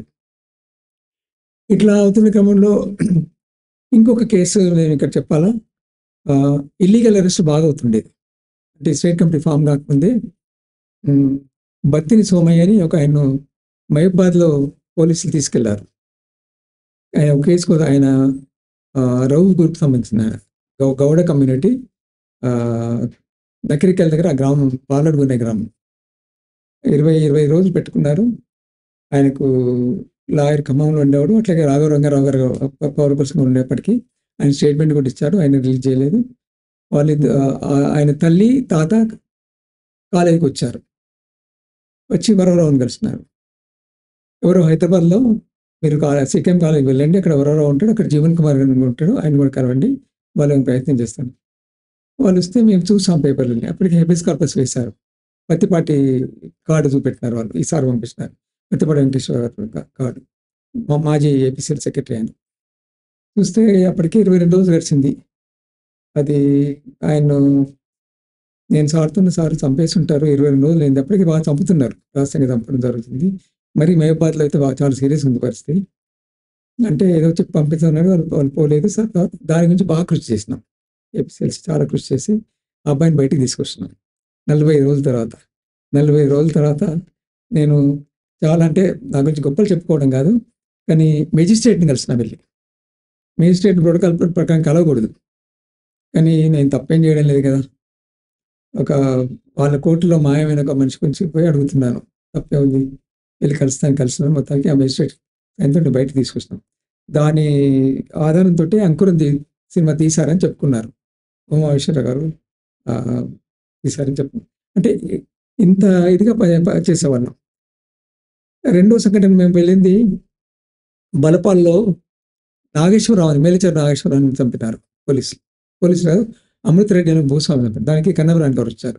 అప్పటికి బాలగోపాల్ రాలే. ఇంకా కన్నబరాన్ తాలూకు వచ్చారు. ఇక్కడ నేను రానుబంధం వెళ్ళాం. ఆ ఊరికి వెళ్ళాం. ఊరి బయట క్యాంప్ పెట్టారు. ఆ అబ్బాయిని ఆ ఊర్లో రైతు కూలి సంఘం స్టార్ట్ అయింది. ఈ అబ్బాయి రైతులను ఆర్గనైజ్ చేస్తున్నాడు, గోడల మీద స్లోగన్స్ రాస్తున్నారు.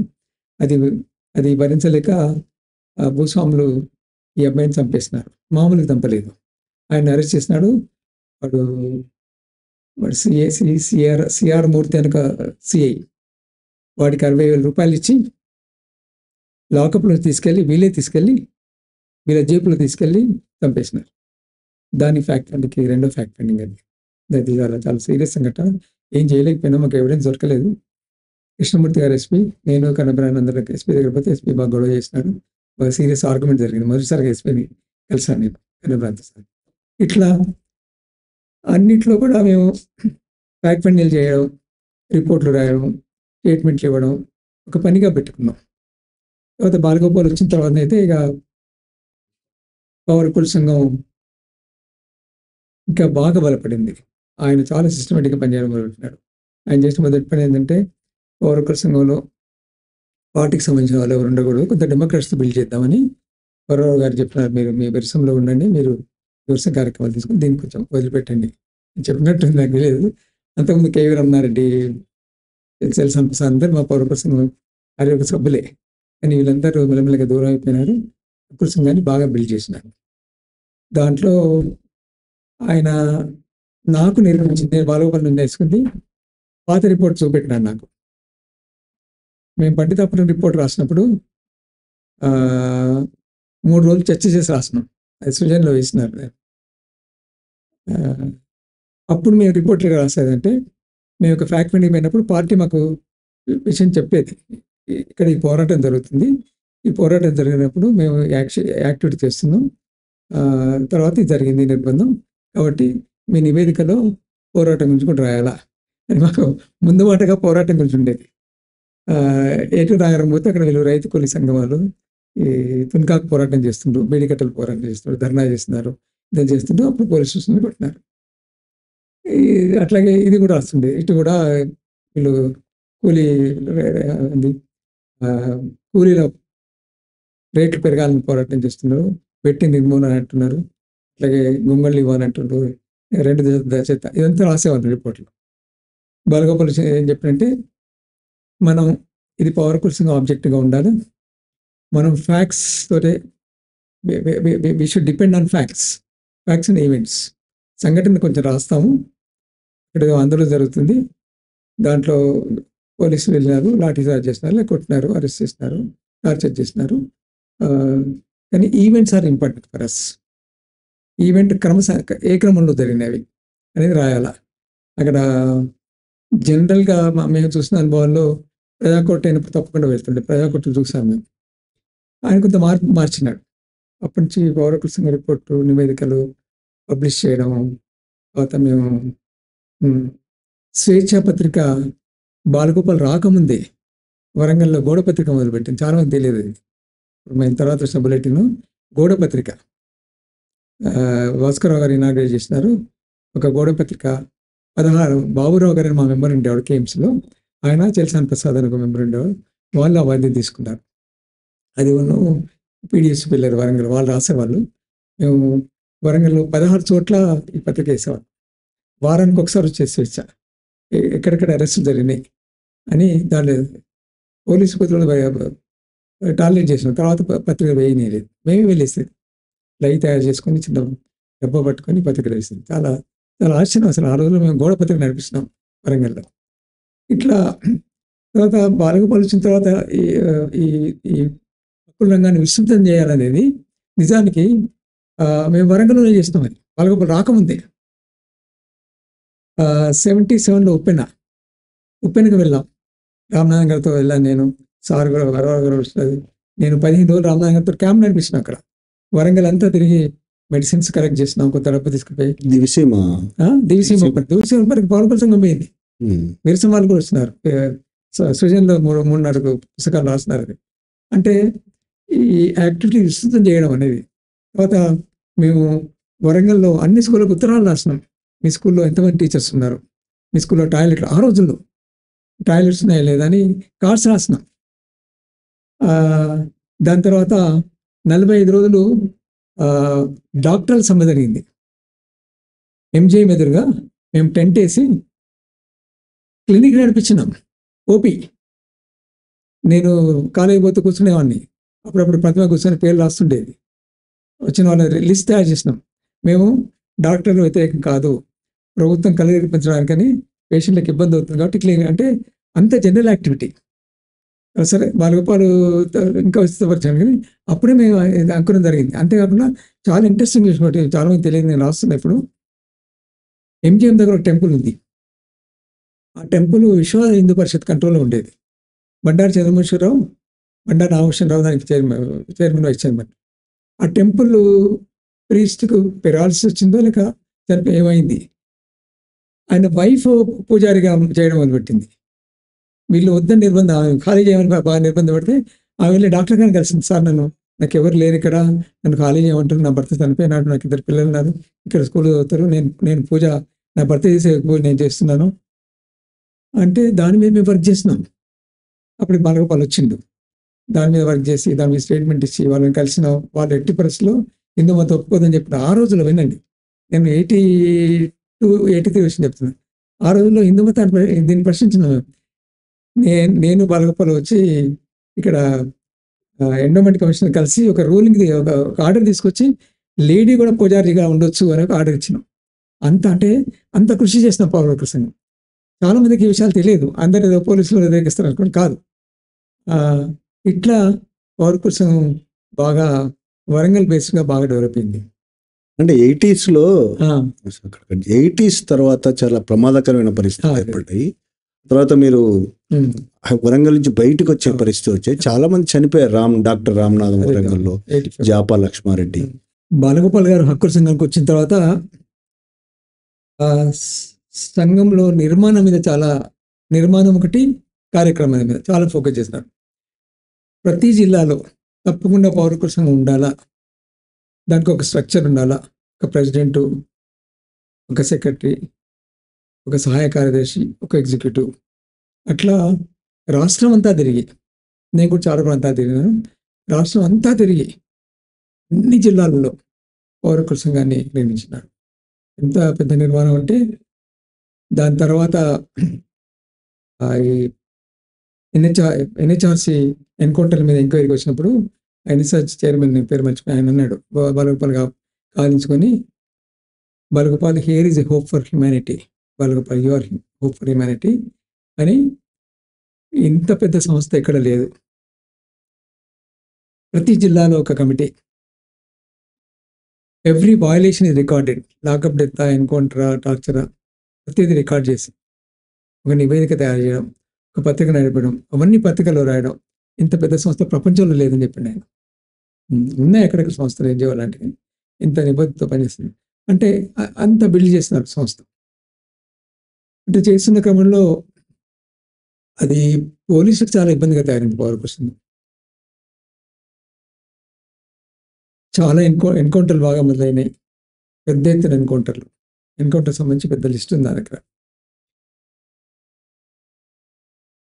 85 నుంచి బాగా అంటే అంతకుముందు కొంత తగ్గినాయి. చెన్నారెడ్డి టైంలో చెన్నారెడ్డి నో ఎన్‌కౌంటర్స్ అన్నాడు. 0 ఎన్‌కౌంటర్స్ లెక్కలు చాలా లెక్కలున్నాయి. చదువుతా అవసరమైతే. తర్వాత జనార్దన్ రెడ్డి. అంతకుముందు అంటే 85 తర్వాత ఎన్టీ రామారావు. ఎన్టీ రామారావు టైంలో ఏం కాలేదు. కానీ మెల్లమెల్లగా వరంగల్‌లో ఎప్పుడైతే గ్రామాలలో రైతు కూలి సంఘం అంటే అప్పుడు ఆ రోజుల్లో ఇంకొక విషయం చెప్పాలి. రైతు కూలి సంఘం అంటే రాడికల్సే. వాళ్ళు ఆర్ఎస్సీ పిల్లలా, 60 ఏళ్ళ రైతు కూలి సంఘమా ఏమి డిఫరెన్స్ లేదు. రాడికల్సే. కాంబోడి మీద స్లోగన్స్ రాసిన లేక ఎక్కడ ఏదైనా రాడికల్స్. పార్టీని పూర్తి రాడికల్స్‌గా పిలుస్తున్నారు. మనకు మా అర్థం మాకు తెలుసు అంటే ఇలా 60 ఎవరు, ఆర్ఎస్సీ ఎవరు అని తెలుసు. కానీ రాడికల్స్ పెడితే బాగా యాక్టివిటీ మొదలైన తర్వాత తీవ్రమైన పోలీసు నిర్బంధం. చాలామంది పోలీస్ ఆఫీసర్స్ అంతా కూడా భూస్వామి కుటుంబాలను చూసిన రెడ్డిస్, ఇంక్లూడింగ్ యాదగిరెడ్డి. ఏవీపీ చాలా దీంతో పాటుగా ఏవీపీ బాగా బలపడింది. పరకాల ఏరియాలో జంగారెడ్డి బాగా ప్రోత్సహించినాడు. రెడ్డిస్ పిల్లలంతా అంటే భూస్వామి పిల్లలంతా కూడా పని కట్టుకొని ఏవీపీలో చేరినారు. ఏవీపీలో చేరి చాలా ఓపెన్ యాక్టివిటీ వాళ్ళందరిది కూడా. చాలా ఓపెన్గా నక్సలైట్ చంపుతాం. మా కాలేజీలో 84లో అనుకుంటా ఈ ప్రేమానంద రెడ్డి, శేఖర్, వీడు మురళీధర్ ప్రొసెషన్ తీసినారు. ఎవరెవరో గారు నా డిపార్ట్మెంట్లో టీ తాగడానికి వచ్చినారు. మా దగ్గర ఎప్పుడు టీ ఉండేది. వాళ్ళు మా కారిడార్లో వస్తున్నారు. నరుకుతాం నక్సలైట్ నరుకుతాం. అప్పుడు నాగేశ్వరరావు ఇంత ఉన్నారు. ఇంకా నారెడ్డి అప్పటికి లేడు. మేము బయటకు వచ్చాం. నేను అనలేదు, ఎవరెవరో అన్నారు. నేను నక్సలైట్ నరుకు. అంత డైరెక్ట్ కాన్ఫిడెన్స్. కాలేజీలో సెమినార్ అయితే అంటే 84 వచ్చేవరకు ఆర్ఎస్ ఎంత బలపడిందంటే అన్ని కాలేజీలో ఆర్ఎస్ ప్యానెల్స్. నా దగ్గర లెక్క ప్రకారం 19 కాలేజీలు, ఇంకా ఎక్కువ ఉండొచ్చు మరి. చూడాలి వాళ్ళది చూడలేదు. నేను రాసుకున్న నోట్స్లో మాత్రం 19 కాలేజీలో ఆర్ఎస్ వచ్చింది. 19 కాలేజీలో మేము ఆశ్చర్యపోయాను. అన్ని కాలేజీలో ఎస్బీ వాళ్ళు డైరెక్ట్గా రావాలి. నేను అప్పుడు లా చదువుదామని ఈవినింగ్ కాలేజ్ చేద్దాను. ఎస్బీ వాళ్ళు నన్ను ఫాలో అవుతున్నారు. నేను లా చదవలేకపోయినాను. ఈవినింగ్ కాలేజ్ ఏం చేస్తుందో తెలియదు. ఎస్బీ వాళ్ళు వచ్చి కాలేజీలో అడ్మిషన్ తీసుకోవడం మేము పరిశీలించడం చాలా అంత నిర్బంధం. కాలేజీలోకి వచ్చి ఆఫీస్లో కూర్చొని అడ్మిషన్ తీసుకొని అప్లికేషన్ తీసుకొని ఫోటోలు తీసుకుపోవడం. అట్లనే ఎన్నారెడ్డి ఒకసారి ఒక పోలీస్ ఇన్స్పెక్టర్ మీద దాడి చేసినాను. ఆ ప్రిన్సిపల్ రాధాకృష్ణ ప్రిన్సిపల్ మా కాలేజీకి ఏదో కాన్స్టేబుల్స్ వస్తుండేవాడు. నేనే అడ్డుకున్నాను. ఆయన ఎన్నారెడ్డి అని బనాయించిన సార్ మీరు గాంధీ అని అడ్డుకోవడం పోలీసులు కొట్టొద్దా, మీరు పౌరకులసంగా అయితే వేరే విషయం, కానీ మీరు అడ్డుకోవద్దు అన్నాడు. బట్ నేను అడ్డుకొని పాప ఆయన ఎవరో కానిస్టేబుల్ వస్తున్నాడు. దాని మీద బాలయ్య నా మీద కేసు పెట్టారు. నేనే ఎంకరేజ్ చేసిన కేసు పెట్టాలని ట్రై చేస్తున్నాడు. మా ప్రిన్సిపల్ ఒప్పుకోలేదు. లేదు జీవన్ అడ్డుకున్నాడు, జీవన్ కానిస్టేబుల్ అడ్డుకొని బయటకు పంపిస్తున్నారు. అంటే ఇంత నిర్బంధం ఉండేది. మిస్సింగ్ స్టార్ట్ కాలేదు ఇంకా. అప్పటికి మొదటి మిస్సింగ్ మా దృష్టికి వచ్చింది కోడూరు సుదర్శన్ది. బాగా తీవ్రతరమైంది, విపరీతమైన టార్చర్స్ ప్రతిరోజు, ఎవ్రీ డే. 82, 83 నుంచి 85 వరకు డాక్టర్ గారి వరకు ప్రతిరోజు మేము వెళ్ళేవాళ్ళం. ప్రతిరోజు నేను 3:15కి కాలేజ్ నుంచి వస్తుండేవాడిని. సార్ అప్పుడప్పుడు ప్రెస్ పోతే అక్కడ డ్రాప్ చేసి వచ్చేవాడిని. బాలగోపాల్ క్లాస్ తీసుకొని వచ్చి కూర్చుండేవాడిని. రోజు హన్మకొండ, పరకాల తక్కువ, ఎందుకంటే అక్కడ బాగా ఏబీపీ ఉండేది. నర్సంపేట ఏరియా, తర్వాత గన్పూర్ ఏరియా, ఈ ఏరియాస్ తిరగడం. రోజు ఫ్యాక్టరీకి పోవడం ప్రతిరోజు. సండే రోజు ప్రత్యేకమైన ఫ్యాక్టరీ అందరు వచ్చేవాళ్ళు. కానీ స్కూటర్ మీద పోవడం మేము ఇద్దరం రోజు పోతుండేవాళ్ళం. సండే రోజు అప్పటికి పౌరకులసంగా బాగా విస్తరించింది. బొబ్బిలి, తర్వాత సీతారామరావు వీళ్ళంతా మెంబర్స్గా చేరినారు. వాళ్ళంతా తర్వాత రాములు రీసెర్చ్ స్కాలర్ రాములు తీసుకున్నాం. పౌర కోసం కూడా ఎంత అంటే మేము ఎంత నిక్కచ్చిగా ఉండేవాళ్ళం అంటే స్టూడెంట్స్ ఏమైనా తీసుకోలేదు. మా మీద బాగా ప్రెషర్. అప్పుడు బాలగోపాల్ ఏంటంటే వీళ్ళు కొంత ఇంట్రెస్ట్ పెడుతున్నారు, మనతో వస్తున్నారు కదా, వినాయక్ రెడ్డి రాములు తీసుకుందాం అని మేము ఒక నిర్ణయానికి వచ్చి ఎగ్జిక్యూటివ్లో పాస్ చేసి వాళ్ళని తీసుకున్నాం. రామ్నగర్ వినాయక్ రెడ్డి. అప్పుడు స్టూడెంట్స్ ఎవరు లేరు, టీచర్స్, అడ్వకేట్లు, జర్నలిస్టులు కొంతమంది, తర్వాత లెక్చరర్స్ పౌర కోసం. ఇట్లా అప్పటికి స్వేచ్ఛ మొదలైంది. చాలా వివరంగా రిపోర్ట్లు రాయడం, స్టేషన్లో పబ్లిక్ రాయడం. పోలీసు చాలా కోపంగా ఉండే, పోలీస్ టార్చర్స్ కూడా బాగా పెరిగిపోయినాయి. హరిఘోష్ ఎన్కౌంటర్ జరిగింది, పెద్ద ఎన్కౌంటర్. చాలా నాకు అన్ని గుర్తులేవు, చాలా జరిగింది ఎన్కౌంటర్స్. ఎన్కౌంటర్లు చేస్తే పారితోషికాల ప్రకటన వచ్చింది. తర్వాత సరే చంద్రబాబు వచ్చిన తర్వాత ఆక్సిలరీ ప్రమోషన్స్. నేను ఒక క్రైమ్ మీటింగ్ చూస్తున్నాను, పబ్లిక్ గార్డెన్లో crime meeting. Aravind Rao preside చేస్తూ నేను క్రిటిక్గా విన్నా. Bloody fellow count, tell me your count అంటున్నాడు. నీ కౌంట్ ఎంత, నువ్వెంతమంది?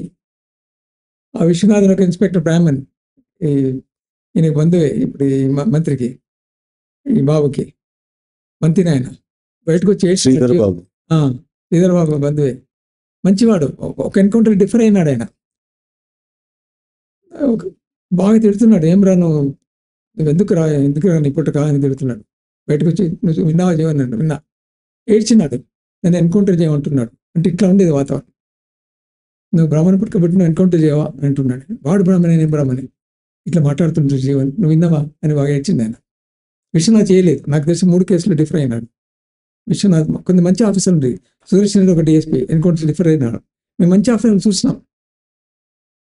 సో ఇట్లా స్వేచ్ఛలో రిపోర్ట్ రావడం, చాలా నిర్బంధం పెరిగిపోవడం, కొన్ని చోట్ల ఇలా ఎక్సెస్ కూడా మేము గమనించినాం. సరిగ్గా ఈ డాక్టర్ హత్యకు ముందు 2 సంఘటనలు మమ్మల్ని బాగా కలిసివేసిన సంఘటన. ఒకటి మామ్నూరు దగ్గర, ఊరి పేరు మర్చిపోయినా, ఒక ప్రజాకోర్టులో ఒక కరెంట్ షాక్ జరిగి 3 పిల్లలు చనిపోయినారు, 2 పిల్లలు చనిపోయారు. దాంట్లో ఓనర్ కూడా చనిపోయినాడు, ఓనర్ కొడుకు కూడా. ఓనర్ మీద ఫైన్ వేసినారు వీళ్ళు, అది మేము డిఫర్ అయినాం, కొంచెం బాధ పెట్టింది.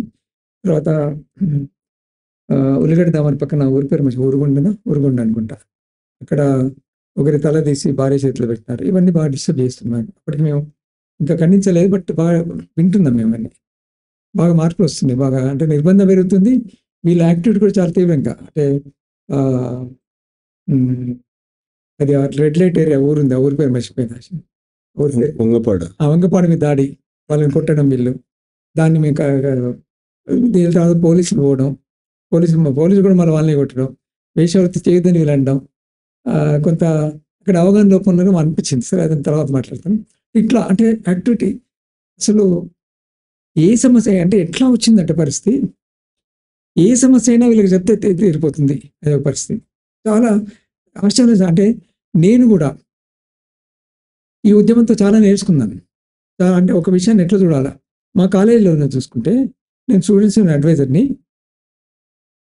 ఒక ఈ ఎన్సిసి క్యాప్టెన్, ఎన్సిసి వాళ్ళు అడ్మిరల్ అంటారు, ఆయన మేము చీఫ్ గెస్ట్గా పిలిస్తే పిల్లలు ఒప్పుకోలేదు. నాతో ఆర్గ్యుమెంట్, ఆర్ఎస్ పిల్లలు ఏమని, ఆయన ఆర్మీ అయినా, ఆర్మీ కూడా స్టేట్ రిప్రజెంట్ చేస్తుంది, సోల్జర్స్ అత్యాచారాలు చేస్తూ మేము ఒప్పుకోమన్నారు. మేము క్యాన్సిల్ చేసినాం. తర్వాత ఒకసారి చాలా ఇంట్రెస్టింగ్ సంఘటన, వరంగల్లో హన్మకొండలో బస్ స్టాండ్ పక్కన అన్ని డబ్బాలు ఉండేది, వాళ్ళు డిటెక్టివ్లు అమ్మేవాళ్ళు. వీళ్ళు ఒక డబ్బాని కాలబెట్టి బంద్ చేయమని పోస్టర్లు వేసినారు. వాళ్ళంతా వాళ్ళ నిరుద్యోగులు అంతా 10th క్లాస్ ఫెయిల్ అయ్యే పుస్తకాలు అనుకున్నారు. నా దగ్గరికి వచ్చారు, కాలేజీకి వచ్చారు. సార్ మా మీద కూడా రాడికల్స్ స్టేట్మెంట్ ఇస్తున్నారు సార్, ఏం చేయాలి మేము? నాకు అర్థం కాలేదు సార్. అంటే వాళ్ళ పాపం ఏదో రోజుకు ఆటాన చొప్పున పుస్తకాలు ఇచ్చేవాళ్ళు, వాళ్ళ బతుకుతారు కదా అది అని ఒక బాధ్యత వాళ్ళు కలిసి అడిగినారు. అప్పుడు ఫ్రీగానే కలుస్తుండే వాళ్ళు, నిర్బంధం ఉండేది కానీ ఎక్కడో ఎవరెవరు వాళ్ళకి సంబంధించిన వాళ్ళు కలిస్తే వాళ్ళ ద్వారా మాటలు చెప్పడం. వాళ్ళు చెప్పిన విషయం ఏంటంటే, సార్ మీకు చెప్పింది నిజమే, కానీ వీళ్ళు మధు అని ఒక రైటరీ పుస్తకాలు కూడా డిటెక్టివ్ పుస్తకాలు పెట్టిస్తున్నారు, దాంతో పిల్లలు పాడవుతున్నారని చెప్పినారు. నేను చాలా ఆశ్చర్యపోయినా. సెక్స్ పుస్తకం అది, మధు సెక్స్ పుస్తకాలు రాస్తారు. ఈ సెక్స్ పుస్తకాలు కూడా వీళ్ళు ఇస్తున్నారు. నాకు తట్టని అంశం అది. అంటే it was learning for me. నేను నేర్చుకున్నా కూడా, ఈ మూమెంట్ చాలా నేర్చుకున్నాను.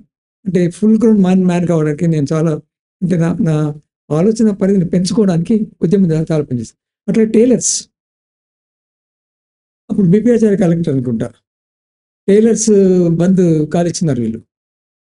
ఆయన నన్ను పిలిచి, ఏంది టైలర్స్ బంద్ కాలేయడం జీవన్ అన్నాడు. నాకు తెలియదు అసలు. నేను అడిగాను, టైలర్స్ బంద్ ఇవ్వడం ఎందుకు అని ఒక ఆర్గనైజర్ కలిసినారు. ఎవరో ఆర్గనైజర్ రాష్ట్రంగా కలిసి అడిగితే, అరే వారు పాపం 7 రోజులు అయింది, వాళ్ళు కూలీ లేదు, ఏం లేదు, బంద్ కాలిచ్చినారు, వాళ్ళు బంద్ చేసినారు. బ్రహ్మచారి యాదవ్ వీళ్ళంతా మనకు ఫ్రెండ్సే. వాళ్ళు వచ్చి బంద్ చేయమని వస్తారు, నాకు ఏం చేయాలి అన్నారు. వాళ్ళు చెప్పిన విషయం ఏంటంటే చాలా ఆశ్చర్యకరం నాకు.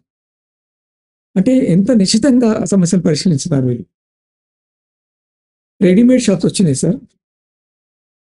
అప్పుడే కుమార్ షాప్ ఓపెన్ అయింది హైదరాబాద్లో. అక్కడక్కడ దానికి సంబంధించిన షాప్స్ వస్తున్నాయి. అంటే ఇంత క్షుణ్ణంగా పరిశీలించిన ఆర్ఎస్ పిల్లలు, నేను నిజంగా చాలా ఆశ్చర్యపోయినా. వాళ్ళు చెప్పింది ఏంటంటే, రెడీమేడ్ షాప్స్ ఓపెన్ అయినాయి, చాలా తక్కువ రేట్లో అక్కడ బట్టలు దొరుకుతున్నాయి, అందరూ అటు పోతున్నారు, అందరూ అక్కడ పోయి కొనుక్కుంటారు. కొంచెం కూలీ రేట్లు పెరగకుంటే, ఆ కూలీ రేట్ తగ్గించమని డిమాండ్, పెంచమని కాదు, తగ్గించకుంటే అందరూ అటే పోతారు, వీళ్ళ కూలి కూడా దొరకదు ఇలా పనిచేసే వాళ్ళకి. అది మా ఆర్గ్యుమెంట్ అన్నారు. చాలా ఆశ్చర్యపోయింది నేను. దాని మీద చర్చలు జరిగి నేను కూర్చున్న చర్చల్లో ఒక అండర్స్టాండింగ్ వచ్చిన తర్వాత వాళ్ళకి స్ట్రైక్ బైకాట్ అదే ఇచ్చేసింది. తర్వాత ఇంకో సమస్య, గిరిగిరి బ్యాంక్ సమస్య తెలుసు. గిరి బ్యాంక్ కిడ్నాప్ చేస్తున్నారు ఒక ఇద్దరిని, మళ్ళీ కలెక్టర్ పిలిచినాడు. ఏంది కాదు, చిన్న వ్యాపారస్తులు అని కిడ్నాప్ చేస్తే ఎట్లా? దాని మీద మమ్మల్ని ఒక కమిటీ, ఒక నివేదిక తయారు చేస్తున్నాం మేము. వాళ్ళు ఎంత వడ్డిస్తున్నారు గిరిగి బ్యాంకు? పొద్దున 100 రూపాయలు ఇస్తే 100 రూపాయలు 90 రూపాయలు ఇస్తారు, సాయంత్రం 100 రూపాయలు ఇవ్వాలి. ఒకరోజు అలసైతే ఇంకో 10 రూపాయలు ఇవ్వాలి. ఇదంతా 60% ఇంట్రెస్ట్కి వస్తున్నది. ఇదంతా వర్కౌట్ చేసి నివేదిక తయారు చేస్తున్నాం మేము ఎవరి సంఘం నుంచి. నేను బొబ్బిలి ఇంకెవరో ఉండి చేసి కలెక్టర్ ముందు పెట్టిన ఇట్లా ఉంది, అందుకే వాళ్ళు కిడ్నాప్ చేస్తున్నారు. దీని మీద చర్చ జరిగింది. దాని తర్వాత రేట్ తగ్గించుకోమని మా దాని మీద వాళ్ళు ఒప్పుకున్నారు. అంటే చాలా ఆశ్చర్యకరం ఏంటంటే, ఈ విషయాలన్నీ బయట పబ్లిక్ తెలవు. ఇక కుటుంబ సమస్యలు ఎన్నో. ఒకసారి కొత్తూరులో ఒక టీచర్ని కొట్టినారు. ఆ టీచర్ నన్ను కొట్టిన డాడీకి పిల్లలు వచ్చింది. నేను ఆ టీచర్ ఏం చేస్తున్నాము అంటే, వాళ్ళు చెప్పిందంటే, సార్ పక్కన ఒక ఇల్లు కట్టుకుంటున్నాను, బాత్రూమ్ ఎక్కువ కప్పు లేదు, వీడు పైకి వచ్చి స్నానం చేస్తాను చూస్తాను సార్ అని. నిజంగా అంటే చాలా ఆశ్చర్యం అసలు. ఎన్ని సమస్యలు అంటే ఎన్ని సమస్యలు అసలు. ఒకసారి మళ్ళీ ఒక టీచర్, మా రామచంద్ర సార్ అని పీడి, ఆయన శిష్యుడు ధర్మారంలో పనిచేస్తుండేవాడు. ఆయన ఒక దగ్గర సంబంధం సెటిల్ హౌస్లో వాళ్ళు చేసుకున్నారు. తర్వాత ఇంకో క్యాన్సిల్ అయింది, ఆయనకు ఫైన్ వేసినారు 40,000 కట్టాలని. నా దగ్గరికి వచ్చిన రామచంద్ర సార్, ఇదేం సార్, వాళ్ళ మామూలు టీచర్ వాడు, వాళ్ళు పర్మనెంట్ కూడా కాలేక టెంపరీ పని చేస్తాను, ఏదో కారణాలు రద్దు చేసుకుంటే, నేను పోయి అవతల వ్యక్తిని కలిసిన, ఎవరి బిడ్డనైతే నాకు ఇస్తున్నాడో. ఏంది అసలు అంటే, I just wanted to understand ఎందుకు వీళ్ళు తీర్పు చెప్తున్నారు. ఆయన, మీరు మీ తీర్పు చెప్పినారు, మరి ఏంటి కరెక్టేనా, మీ బంధు కదంటే, కరెక్టే సార్ అన్నాడు ఆయన. ఎందుకంటే లేదు, నా కూతురు పెళ్ళెట్లయితే సార్, నేను ఒక 5,000 కట్నం అడ్వాన్స్ ఇచ్చినాకు 40,000 ఇవ్వాల్సిందే అన్నాడు. అంటే ఇంత, అంటే వాళ్ళు ఆయన అప్రిషియేట్ చేస్తుండ్రు ఈ యాక్టివిటీని. ఆయనకి శిక్ష చేయడము అప్రిషియేట్ చేస్తుండ్రు వాళ్ళ బంధువే. అంటే ఇంత నిశ్చితంగా, అంటే ఇంత లోతుల్లోకి వెళ్ళే ఒక సమస్యను చూసి దాని మీద తీర్పు చెప్పడం నిజంగా నాకు చాలా సంతోషం వేసింది. చాలా నేర్చుకున్నాను దీంట్లో. అట్లా ఒక కండక్టర్ విషయంలో, ఒక ప్రజాకోర్టులో ఒక కండక్టరు భార్య చనిపోయింది, మేము ఫ్యాక్ట్ ఫైండింగ్ చేసినాం, ఈయన చంపడానికి వీళ్ళ తీర్పు. మేమేం చేసినామంటే డిపో మేనేజర్ కలిసి, ఇద్దరు పిల్లలు ఉన్నారు, ఆ జీవితంలో కొంత ఇవ్వాలని ఒక అరేంజ్మెంట్ చేసినాం. కానీ వీళ్ళు దానికి ఒప్పుకోలేదు. లేదు సార్, వీడే కావాలని చెప్పి నాకు శిక్ష చేయాలని ఆయన ప్రజాకోర్టు పెట్టి బోడమని చేసింది. ఇట్లా అంటే ఇవన్నీ సంఘటనలు. సరే, కొంత ఎక్సెసెస్ జరగవచ్చు, నాకు షాక్ ఉంది. కానీ జీవితంలో ప్రతి అంశంలోకి ప్లాట్ల విషయాలు ప్లాట్లు ఎన్ని చెప్పినావు అసలు. ప్లాట్ల పంచాయతీ వాడు ఎవరు, థామస్ రెడ్డి అని ఒకటి ఉండేవాడు, తర్వాత రామయ్యని కూర్చోబెట్టిన మొదటిసారి. రామయ్యకు తిరుగులేకుండా అసలు రియల్ ఎస్టేట్ వ్యాపారం రామయ్యతో మొదలైంది. గుంటూరు వాడు చుట్ట రామయ్య. ఉమ్, కూర్చోబెట్టినాం ఒక దగ్గర. పార్టీ వీళ్ళు కూడా ఎవరు సీఓ వచ్చిండు. నువ్వు ఒకరికి డబుల్ రిజిస్ట్రేషన్ జరిగింది. అప్పటికప్పుడు ఆ రిజిస్ట్రేషన్ కాదు దింపేసి మళ్ళీ రిజిస్ట్రేషన్ చేపించినాం. అంటే ఇంత అంటే నాకు అసలు నేను పార్టీ యాక్టివిటీ చేస్తున్నా, హక్కుల సంఘం చేస్తున్నా. అంటే అంత ఇన్వాల్వ్ అయిపోయినా పూర్తిగా హక్కుల సంఘం యాక్టివిటీ వాళ్ళకి ఇవ్వని తెలియదు. ఆయన ఏదైనా సమస్య దారిగా పంపేది. ఆయన ఇంత ఇన్వాల్వ్ అయ్యేది కాదు. ఆయన ఒక ప్లేన్ సార్ కొన్ని విషయాలు నాకే చెప్పేవాడు, జీవన్లో చూడు అని. ఇట్లా చాలా మట్లలో ఇన్వాల్వ్ కావడం, ఇట్లా నిర్బంధం బాగా పెరిగిపోయింది. ఈ సమయంలో యాదగిరెడ్డి సంఘటన జరిగింది. యాదగిరి సంఘటన కూడా మామూలు సంఘటన కాదు ఇది. యాదగిరెడ్డి మాకు జూనియర్, హరగోపాల్ స్టూడెంట్. మా దగ్గర పార్ట్ టైం పనిచేసేవాడు, బాగా తిరిగేవాడు మాతోటి. అన్ని ఆయన కన్నీ సంఘాలన్నీ తెలుసు. కానీ ఇన్స్పెక్టర్ అయిన తర్వాత డిఫరెంట్ బిహేవ్ చేయడం లేదు, చాలా ఎరగెంట్. నేను ఒకసారి పోలీస్ స్టేషన్ వెళ్తే, Jeevan I'm in charge of entire Kazipet, వీళ్ళందరూ బాగోకుండా నేను చూసుకోవాలి, ఇట్లా మాట్లాడి నువ్వేం బాగోలు చూస్తే యాదగిరి అని నేను హెచ్చరించాను కూడా ఒకసారి. అప్పుడు పోలీసులు ఏం చేస్తున్నారంటే, నిర్బంధం ఏ స్థాయికి పోయిందంటే కుటుంబాల మీద ఒత్తిడి చేయడం, తల్లిని పట్టుకురావడం, తండ్రిని పట్టుకోవడం, ఇంటికి కూర్చోవడం అది చేస్తున్నారు. అప్పటికే ఈ నాటకం వచ్చేసింది. పీపుల్స్ పార్టీకి వ్యతిరేకంగా ఒక టీం తయారు చేస్తున్నారు, వాళ్ళు పాటలు పాడడం, డ్రామాలు. ఇది చాలా పెద్ద విషయం. ఇది అంత సింపుల్ అని చెప్పలేదు. మరి ఇది బాగా నిర్బంధం పెరిగిపోయింది, యాక్టివిటీ పెరిగిపోయింది. అప్పుడు ఫాతిమా నగర్లో ఒక అబ్బాయి పేరు మర్చిపోయి నేను, ఒక అబ్బాయి అండర్ గ్రౌండ్ వెళ్ళిపోయినాడు పరిస్థితి. ఉర్సు, ఫాతిమా నగర్ ఉర్సులో వాళ్ళ అక్క ఉండేది. వాళ్ళది సోమిడి అనుకుంటా, సోమిడినో లేక ఏదో ఊరు ఇక్కడ బట్టిపల్లిలో. యాదగిరెడ్డి ఆ అబ్బాయిని పట్టుకోవడానికి ప్రయత్నాలు చేస్తున్నాడు. చేస్తున్న సమయంలో అప్పుడప్పుడు అక్క దగ్గరికి వస్తుందని తెలిసింది. వాళ్ళ అక్క ఇంటికి పోయి రాత్రి, అంటే నిర్బంధం ఎట్లా ఉంది చెప్పి, రాత్రిపూట ఆ పాపం లంగం మీదే ఉంది ఆ అమ్మాయి. ఆ అమ్మాయిని అక్కడి నుంచి కాజిపేట పోలీస్ స్టేషన్ నడిపించుకొని తీసుకొచ్చిండు ఒక యంగ్ అమ్మాయిని. అమ్మాయి పిల్లలు కూడా కాలేదు. అమ్మాయిని లంగా మీద నడిపించిండు అందరు చూస్తుంటే. ఈ తమ్ముడు మీ ఇంటికి వస్తున్నాడు, నువ్వు నాకు సమాచారం ఇవ్వలేదు, అంతకుముందే హెచ్చరించిండు సమాచారం ఇవ్వాలి, వచ్చిపోయినట్టు తెలిసింది సమాచారం ఇవ్వలేదని కొట్టుకుంటూ లంగా మీద నడిపించి తీసుకొచ్చిండు. ఇది అంటే అంత సీరియస్ నిర్బంధం. ఆ నిర్బంధానికి ప్రతీకారంగా వీళ్ళు చంపినట్టుంది మాకు తెలియదు. దాని తర్వాత కొడవటి సుదర్శన్ కూడా ఏం చేసినాడు, సుదర్శన్ అప్పటికి ఈ విలేజ్ క్యాంపెయిన్ మొదలైంది. ఈ పిల్లలంతా గ్రామాలు పంచుకొని నోట్స్ రాసుకొని తిరుగుతున్నారు. చాలా మంచి పని చేస్తాను మేము కూడా అనుకున్నాం. నిర్బంధం అంటే అంత డైరెక్ట్ నిర్బంధం లేదు. ఆ పోలీసులు వస్తుంటే పారిపోయి రావడం చేస్తున్నారు. సోమిడి దగ్గర ఏమైందంటే వీళ్ళు పోయినారు, బహుశా ఈయన పోయినాడు. ఈయన పోతే ఒక సైకిల్ కిరాయి తీసుకుని పోయిండు. రోడ్డు మీదనే హోటల్, పాత హోటల్ ఉంటుంది, దాని హోటల్ ఎదురు చిన్న సందులో, ఆయన పేరు జహాంగీర్ అని ఒక ముస్లిం, సైకిల్ చిన్న సందులో ఉంది. అది చిన్న సందు, సైకిల్ దూరంగా పెడితే అక్కడ కూర్చుంటే గద్దె మీద రిజిస్టర్ ఉంటే దాని రాసుకుని దాంట్లో కిరాయి తీసుకుని పోయినాక బహుశా సోమిడిలో పట్టుకున్నట్టుంది ఆయన. తర్వాత చంపేసిండ్రు, నాకేం తెలియదు. ఆయన రాలేదని వీళ్ళు చూసిండ్రు, 3 రోజుల వరకు రాలేదు. మాకు విషయం తెలిసింది, మేము స్టేట్మెంట్ ఇచ్చినాం, ఆయన దొరకడం లేదు. ఆర్పి సింగ్ కలెక్టర్ మిస్సింగ్ అనే విషయం మాకు తెలియదు. అక్కడ కాజీపేటలో లాడ్జ్ పేరు మర్చిపోయాను నేను. మాకు చిన్న హింట్ దొరికింది. రాసుదారెడ్డి అని నా ఫ్రెండ్, నా క్లాస్మేట్ గేబుల్, ఆయన హోటల్. ఆయన నాకు ఒక హింట్ ఏమి వచ్చిందంటే, జీవన్ ఒకరోజు తెల్లవారికి అట్లా 5 గంటలకి పోలీస్ స్టేషన్ దగ్గరలో ఉంటుంది లాడ్జ్, రోడ్కి ఉంటుంది. ఒక కారు పోయింది, ఒక అంబాసిడర్ కారు, ఒక మనిషిని కట్టినట్టుగా కాళ్ళు బయటకు ఉన్నాయి దాంట్లో అని చెప్పింది. అప్పుడు దాన్ని పట్టుకుని ఎంట్రీ చేసింది. అంటే ఎవరి కోసం దాదాపు డిటెక్టివ్లో పనిచేస్తుంది. దాన్ని పట్టుకుని తిరగడం మొదలుపెట్టినాం. తిరిగినాం. తర్వాత సైకిల్ ట్యాక్సీ దగ్గరికి పోయేసరికి అప్పటికి ఆర్పి సింగ్ ఎంక్వైరీ ఆర్డర్ చేసినాడు. ఆ పేజ్ చింపేసింది, వచ్చే పేజ్ లేదు, సైకిల్ కూడా దొరకలేదు. ఇదంతా అయిన తర్వాత మరి నివేదిక వచ్చిన తర్వాత బంద్ కాల్చింది పార్టీ. బంద్ కాల్చినాక సాయంత్రం యాదగిరిని చంపేసినారు. అప్పటికి నేను అప్పుడు లేబర్ కాలంలో ఉంటుండే. అప్పటికే మా బాబు పుట్టిండు, కొంచెం పాలి కూడా ఇబ్బంది అవుతుంది, లేబర్ కాలంలో ఉంటుంది నేను. నాకు లేట్గా తెలిసింది యాదగిరెడ్డి హత్య తెలియదు నాకు. సైకిల్ నేను మామూలుగా బస్సులో పోతున్నా, బస్సులో ఆ రోజు నా స్కూటర్ రిపేర్కి ఇచ్చి బస్సులో పోతున్నా. డాక్టర్ గారు కనబడినాడు నాకు. డాక్టర్ గారు పార్కింగ్ చేసి నాకు బస్సులో తెలిసింది. ఎవరో పోలీస్ ఆయన చంపినట్టు. యాదగిరి అని తెలియదు మాకు. హన్మకొండలో అని తెలియదు. ప్రొసెషన్ వస్తున్నట్టు కూడా తెలియదు. ఆహ్, నేను చెయ్యి ఊపిన డాక్టర్ గారికి. డాక్టర్ గారు ఎదురు ఎస్బీఎస్‌లో కారు పార్కింగ్ చేసాం.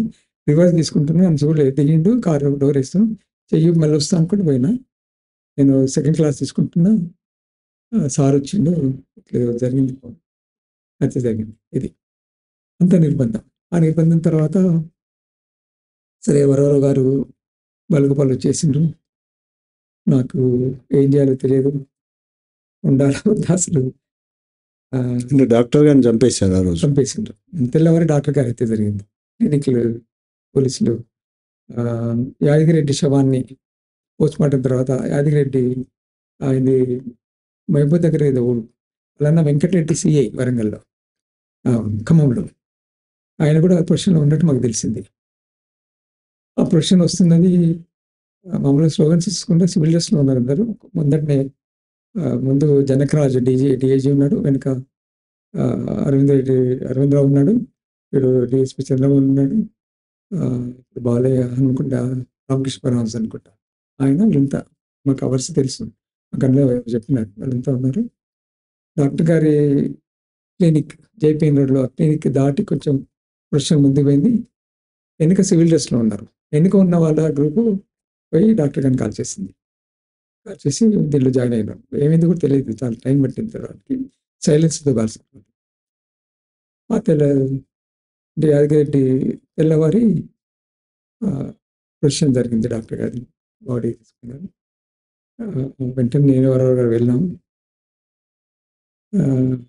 అంటే మేము ఊహించలేదు ఈ పరిణామం. అసలు యాక్చువల్లీ సార్ కూడా ఆ రోజు విజయవాడ నుంచి వస్తున్నాడు.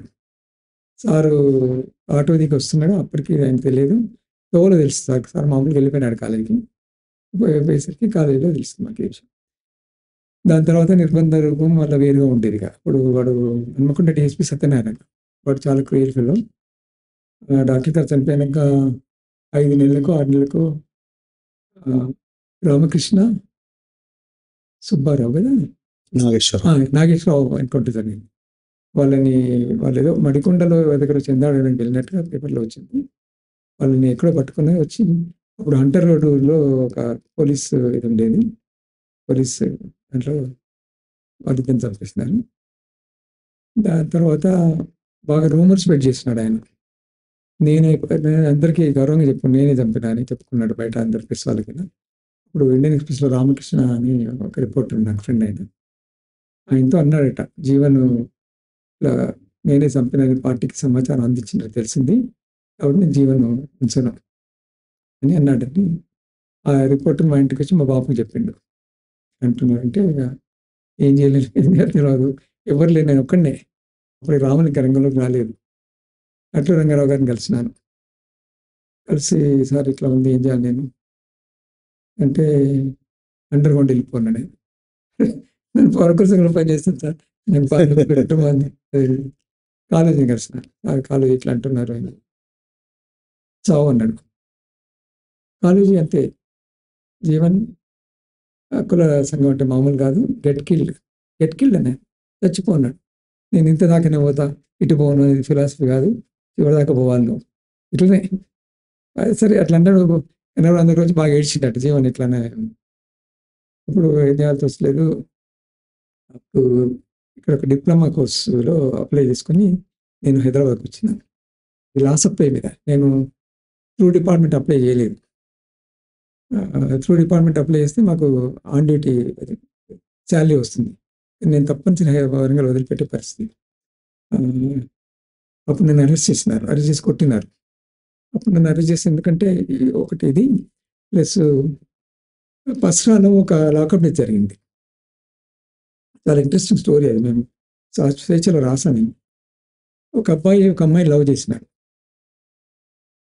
వాళ్ళు పిలిచి ఏదో ఒక డిఫరెంట్ కమ్యూనిటీ అనుకుంటా. ఈయన అమ్మాయి గౌడు, ఈయన ఏదో కమ్యూనిటీ. వాళ్ళు పిలిచి బాగా కొట్టినారు. పోలీసులు కాకపోతే పోలీస్ స్టేషన్ బాగా కొట్టిస్తున్నారు పోలీసులు. అవమానం ఫీల్ అయినా ఒక చెట్టు గురి చేసుకున్నాడు. రేసి చనిపోయినాడు. అదే టైంలో వీడు సత్యనారాయణ డీఎస్పీ, వీడి గుడివాడ, వీడని అంటున్నాడు దుర్మార్గుడు. వాడు గుడివాడలో ఇల్లు కట్టుకుంటుండు, కలప తెచ్చుకోవడానికి బస్సులో పోతున్నాడు. వరంగల్లో పనిచేసిన ప్రతి ఎస్పీ, ప్రతి కలెక్టర్ అందరూ కలప అక్కడ తీసుకుపోయినా, ఇంత స్మగుళ్ళు కలపని అక్కడ టేక్ బాగా దొరికింది. పోతూ అక్కడ బాగా కమోషన్ ఉంటే ఆగినాడు. ఈ అబ్బాయి లాకప్ డెత్, ఈ అబ్బాయి చనిపోయినాడు కదా. అంటే లాకప్లో బాగా కొట్టినారు, వచ్చి లాకప్ డెత్ ఉన్నాం మేము. వీడు ఫైరింగ్ ఆర్డర్ ఇచ్చినాడు, బట్ జ్యూరిడిక్షన్ కాదు. బాగా కమోషన్, ఓంకార్ అంటే ఎంసీపీ వాళ్ళు బాగా యాక్టివ్గా ఉన్నారు అక్కడ. ఫైరింగ్ ఆర్డర్ ఇచ్చినారు. ఆర్డర్ ఇస్తే ఫైర్ చేస్తే ఇంకోటి చనిపోయినా. అంత పెద్ద సంఘటన. దీని మీద అసెంబ్లీలో చర్చ జరిగింది, జ్యుడిషియల్ ఎంక్వైరీ చేసినారు. ఈ స్టోరీ అంతా ఆంధ్రప్రభలో వచ్చింది. వీడికి అనుమానం ఏంటంటే ఎవరో చెప్పినారు, ఎవరో ప్రెస్ వాళ్ళు చాలా మంది పోలీస్ ఇన్ఫార్మర్స్ ఉంటారు, ఆ రోజులో ఉండి ఇప్పుడు ఉంటారు, ఎప్పటికి ఉంటారు. సారీ, నేను జనరల్ కామెంట్ చేయడం లేదు. పర్వాలేదు, నిజమే, నిజం కూడా. జీవనే రాసినట్టుందండి, ఏదో పేరుతో వచ్చింది. అప్పుడు నన్ను తీసుకుపోయినాడు షమీం ఇన్స్పెక్టర్. వాడు నన్ను ఇంట్రాగేట్ చేసినాడు, ఇది నువ్వే రాస్తూ ఉంటాడు. నేను రాయలేను దానికి, అది ఎవరో రాసింటారు, వాళ్ళు కూడా రాయలేదు. స్వామి గారు అప్పుడు ప్రభలు పనిచేస్తున్నారు, వాళ్ళు senior reporter, very respectable man ఈయన స్వామి గారు. ఆయన టైంలో వచ్చింది స్టోరీ. ఆయన అది హైదరాబాద్ డేట్ లైన్తో వచ్చింది, నువ్వే పంపిస్తున్నావు అంటాడు. నేను పంపలేదు అసలు. అప్పుడు చాలా ఇంటరాగేషన్ చేసినారు. అప్పుడు ఈ అనురాధ భర్త బాబురావు, వాడు ఎస్పీ ఉంటే వాడు ఇంటరాగేట్ చేస్తున్నాడు, క్షేమం చేస్తున్నాడు, సత్యనారాయణ చెప్పి నన్ను కొట్టినారు, బాగా కొట్టిండ్రు. ఆశ్చర్యం కాదు, ఈప్లో కొట్టిండ్రు, కాలుతుందని దినవంతా ఉంచుకున్నారు. పెద్ద బలిగింది. మా తమ్ముడు వచ్చి బయట పాపం వైడ్చుకుని నిలబడ్డా, చనిపోయినాడు నా కరోనా. ఎవరు లేరు నాకు. నా వైఫ్ వెళ్ళి కలెక్టర్ని కలిసింది, ఆచార్య కలిసి నేను చూస్తా అన్నాడు. సాయంత్రం వదిలిపెట్టాను అనుకో. అప్పుడు నన్ను ఓం బ్రహ్మ మౌలుగా పనిచేసేవాడు. అంటే చాలా డీటెయిల్ ఇది ఇంట్రాగేషన్, చాలాసేపు గంట 2-3 గంటలు ఇంట్రాగేషన్. మీరు అసలు సమాచారం ఎట్లా సేకరిస్తారు, పవర్ కోసం సమాచారం ఎట్లా సేకరిస్తారు, ఈ సమాచారం ఎట్లా ఇస్తుంది, మీతో అనుబంధంగా పనిచేసే సంస్థలు ఏంది.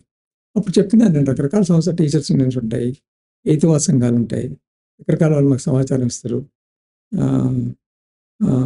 అప్పుడు ఈ ఓం బ్రహ్మ హేతువా సంఘంలో ఉండేవాడు. ములుగు ఏరియాలో హేతువా సంఘం ఉందా అంటే ఉందని ఆయన. ఎవరు అంటే వాళ్ళు ఓం బ్రహ్మ కోసం వెతుకుతుండే. యాక్చువల్లీ ఓం బ్రహ్మ వాళ్ళకి తెలియదు, ఓం బ్రహ్మ వాళ్ళకి తెలియదు. 50 పార్టీలో పనిచేశారు, చేయను. అయితే ఓం బ్రహ్మని రికార్డ్ లేదు వాళ్ళ దగ్గర, ఓం బ్రహ్మ ఫోటో లేదు, ఓం బ్రహ్మని గుర్తుపట్టాలి. నన్ను తీసుకుపోవాలని ప్లాన్ చేసుకుంటారు. నన్ను తీసుకుపోయి ములుగులో ఉంటుండే ఓం బ్రహ్మ చూపెట్టాలి. మైక్లో చెప్తున్నంత ఈ సెట్ హిట్ ఇదంతా, సెట్ 1 రావాలా, ఇట్లా ఒకరిని తీసుకొని ములుగు పోవాలి. నాకు భయం అవుతుంది. చాలా ప్రమాదకరం, ఒకరిని ఐడెంటిఫై చేయడానికి నన్ను తీసుకుపోవడానికి చాలా ప్రమాదకరం. వాళ్ళు తప్పుగా అర్థం చేసుకుంటారు, పార్టీ తప్పుగా అర్థం చేసుకుంటుంది, క్యాండిడేట్ కూడా తప్పుగా అర్థం చేసుకుంటారు. అదే టైంలో ఒక మిరాకిల్ జరిగింది నాకు, నా జీవితంలో చాలా జరిగినాయి ఇట్లా. వెంకటరెడ్డి అని అక్కడి నుంచి అక్కడ పనిచేసిన ఒక ఎస్ఐ ట్రాఫిక్ ఇన్స్పెక్టర్కి వచ్చింది అనుకోండి. ఆయనకు ఓం బ్రహ్మ తెలుసు, అక్కడ పనిచేస్తున్నట్టు. ఆయన వచ్చి సార్ వెంకటరెడ్డి చౌరస్తాలో నిలబడ్డాడు, వెంకటరెడ్డి వచ్చి ఓం బ్రహ్మ చౌరస్తాలో నిలబడ్డాడు, స్కూల్ నుంచి 6 అయింది అప్పుడు, స్కూల్ నుంచి వచ్చినట్టుంది. అలాగే తీసుకొచ్చినారు. ఎవరి కోసం అయితే ఎవరిని పట్టుకోవడానికి నన్ను తీసుకుపోదాం అనుకుంటాం, ఆయన ఇక్కడికి వచ్చింటాం. అట్లా నేను బయటకు వచ్చేసిన. ఆయన మీద కేసు పెట్టిన సరే, ఆయన తర్వాత ఆయన రూమ్ రేట్ చేస్తే ఆయన దగ్గర నోట్స్ దొరికింది. ఆయన ఈ ఆర్టికల్ ఇక్కడికి ప్రభా ఆఫీస్ పంపిస్తే ప్రభా వాళ్ళు రాసుకున్నారు. అంత పరిశోధన జరిగింది. సో అప్పుడు తర్వాత నేను వచ్చేసినాను. తర్వాత మా ఇల్లు షమీం 2 సార్లు మా ఇల్లు రేట్ చేస్తున్నాడు. మా ఇంట్లో ఎవరు ఉన్నారు, అది జాయింట్ ఫ్యామిలీ. మా అన్నయ్య, మా తమ్ముడు, 16 మంది ఉండేవాళ్ళు. అందరు ఉద్యోగస్తులు. నా వల్ల ఇబ్బంది ఎందుకు అని నేను కొంతకాలం హైదరాబాద్ పోదాం అనుకున్నాను. అదే టైంలో అనుకుంటా రెడ్డి కాలనీ ఎన్కౌంటర్ జరిగింది, రాయలింగ్ ఎన్కౌంటర్. నేను వచ్చాను దగ్గు రాయలింగ్. అంటే ఎంత నిర్బంధం అంటే మొత్తం పోలీసులు అంతా తిరుగుతున్నాను. మా ఫాదరు బయట పాటకు ఇంటికి తాళం వేసినాడు, బయటికి పోయింది, అంత నిర్బంధం. వాళ్ళ అందరిని అర్థం చేసుకోవాలి, ఎందుకంటే అట్లా ఉంది పరిస్థితి. నేను బయటికి పోలేదు కదా. తర్వాత మాకు శబ్దాలు వినొస్తున్నాయి, చాలాసేపు నడుస్తుంది. మా ఇంటికి ఒక ఫర్లాంగ్ దూరమే రెడ్డికాయలు దగ్గరాయలింగ్ కదా, గొగ్రాయ్ దగ్గరాయలింగ్ అనుకుంటా. దాని తర్వాత నేను హైదరాబాద్ వదిలిపెట్టాల్సి వచ్చింది. వరంగల్ వదిలిపెట్టారు, వరంగల్ వదిలిపెట్టి హైదరాబాద్. హైదరాబాద్కు వచ్చి 10 months ఉన్నాను. సీపీఎల్ హాస్టల్లో ఉన్నాను. అప్పుడే నేను పోలీస్ స్టేషన్లోనే రాజీనామా రాసిచ్చినాను, రిజైన్ చేసినాను. డీటెయిల్ లెటర్ కనబడని రాసినాను. సార్కి ఒక లెటర్ రాసినాను, కనబడానికి వాళ్ళకి పడుతుంది. ఇట్లా అయింది. ఎవరెవరో ఇంటికి పోతున్నావు అని కూడా కొట్టినాను. ఎంత చెప్పినా వెంటనే లేకపోతున్నాను అని చెప్పాను. ఇదంతా రాస్తున్నారు. నువ్వు బాగా మొండిగా ఉన్నావు, నువ్వు నీ పార్టీతో సంబంధం ఉన్నావు, నువ్వు పౌరకులుగా ఉంటే నేను క్షమించాం అంటే సిగ్నల్ ఇచ్చినట్టు అన్నారు. రామనాథన్ దగ్గర పంపిస్తాం పౌరకులుగా ఉంటే నిన్ను కూడా అనే మాట వాడు రాధపడతాను, పేరు మర్చిపోయినా. హైదరాబాద్ వాడు కూడా చాలా క్రూడ్ ఆఫీసర్. ఇది పరిస్థితి. అప్పుడు 9 నెలలు ఇక్కడ ఉన్నాను. తర్వాత మళ్ళీ వెళ్ళి వరంగల్లో కాలేజీలో జాయిన్ అయినాను. అంటే లేబర్ కాలేజ్ వెంటనే వచ్చేసినాం. కాలేజీ చేసి వచ్చి ఇక్కడే ఉన్నాను. యాక్టివిటీ లేదు, కానీ పార్టీ యాక్టివిటీ ఉంది. ఎప్పటికీ పార్టీ పనిచేస్తుంది. చాలా సమస్యలు వస్తున్నాయి వాళ్ళకి. నేను కూడా సైలెంట్గా కొంతవరకు. హైదరాబాద్ ఎప్పుడు వచ్చేసారు సార్? హైదరాబాద్ 92లో వచ్చినాను. 92లో పర్మనెంట్గా వచ్చేసాను. అది డిటి నాయక్ టైంలో. Thank you sir. మీ ఈ హక్కుల ఉద్యమం ప్రస్థానం ఇంకా మళ్ళీ ఇంకోసారి దీన్ని కంటిన్యూ చేసి మళ్ళీ చేద్దాము. తర్వాత హ్యూమన్ రైట్స్ ఫోరంకి ఎలా వచ్చారు ఏంటి విషయాలన్నీ. ఇది జీవన్ కుమార్ గారి ప్రస్థానం. హక్కుల సంఘంగా ఆయన ఎన్ని ప్రమాదాలు ఎదుర్కొన్నాడు, హైదరాబాద్ ఎందుకు రావాల్సి వచ్చింది, వరంగల్ వదిలేసి, ఆ వివరాలు మనకు తెలియజేసినందుకు థ్యాంక్ యూ వెరీ మచ్.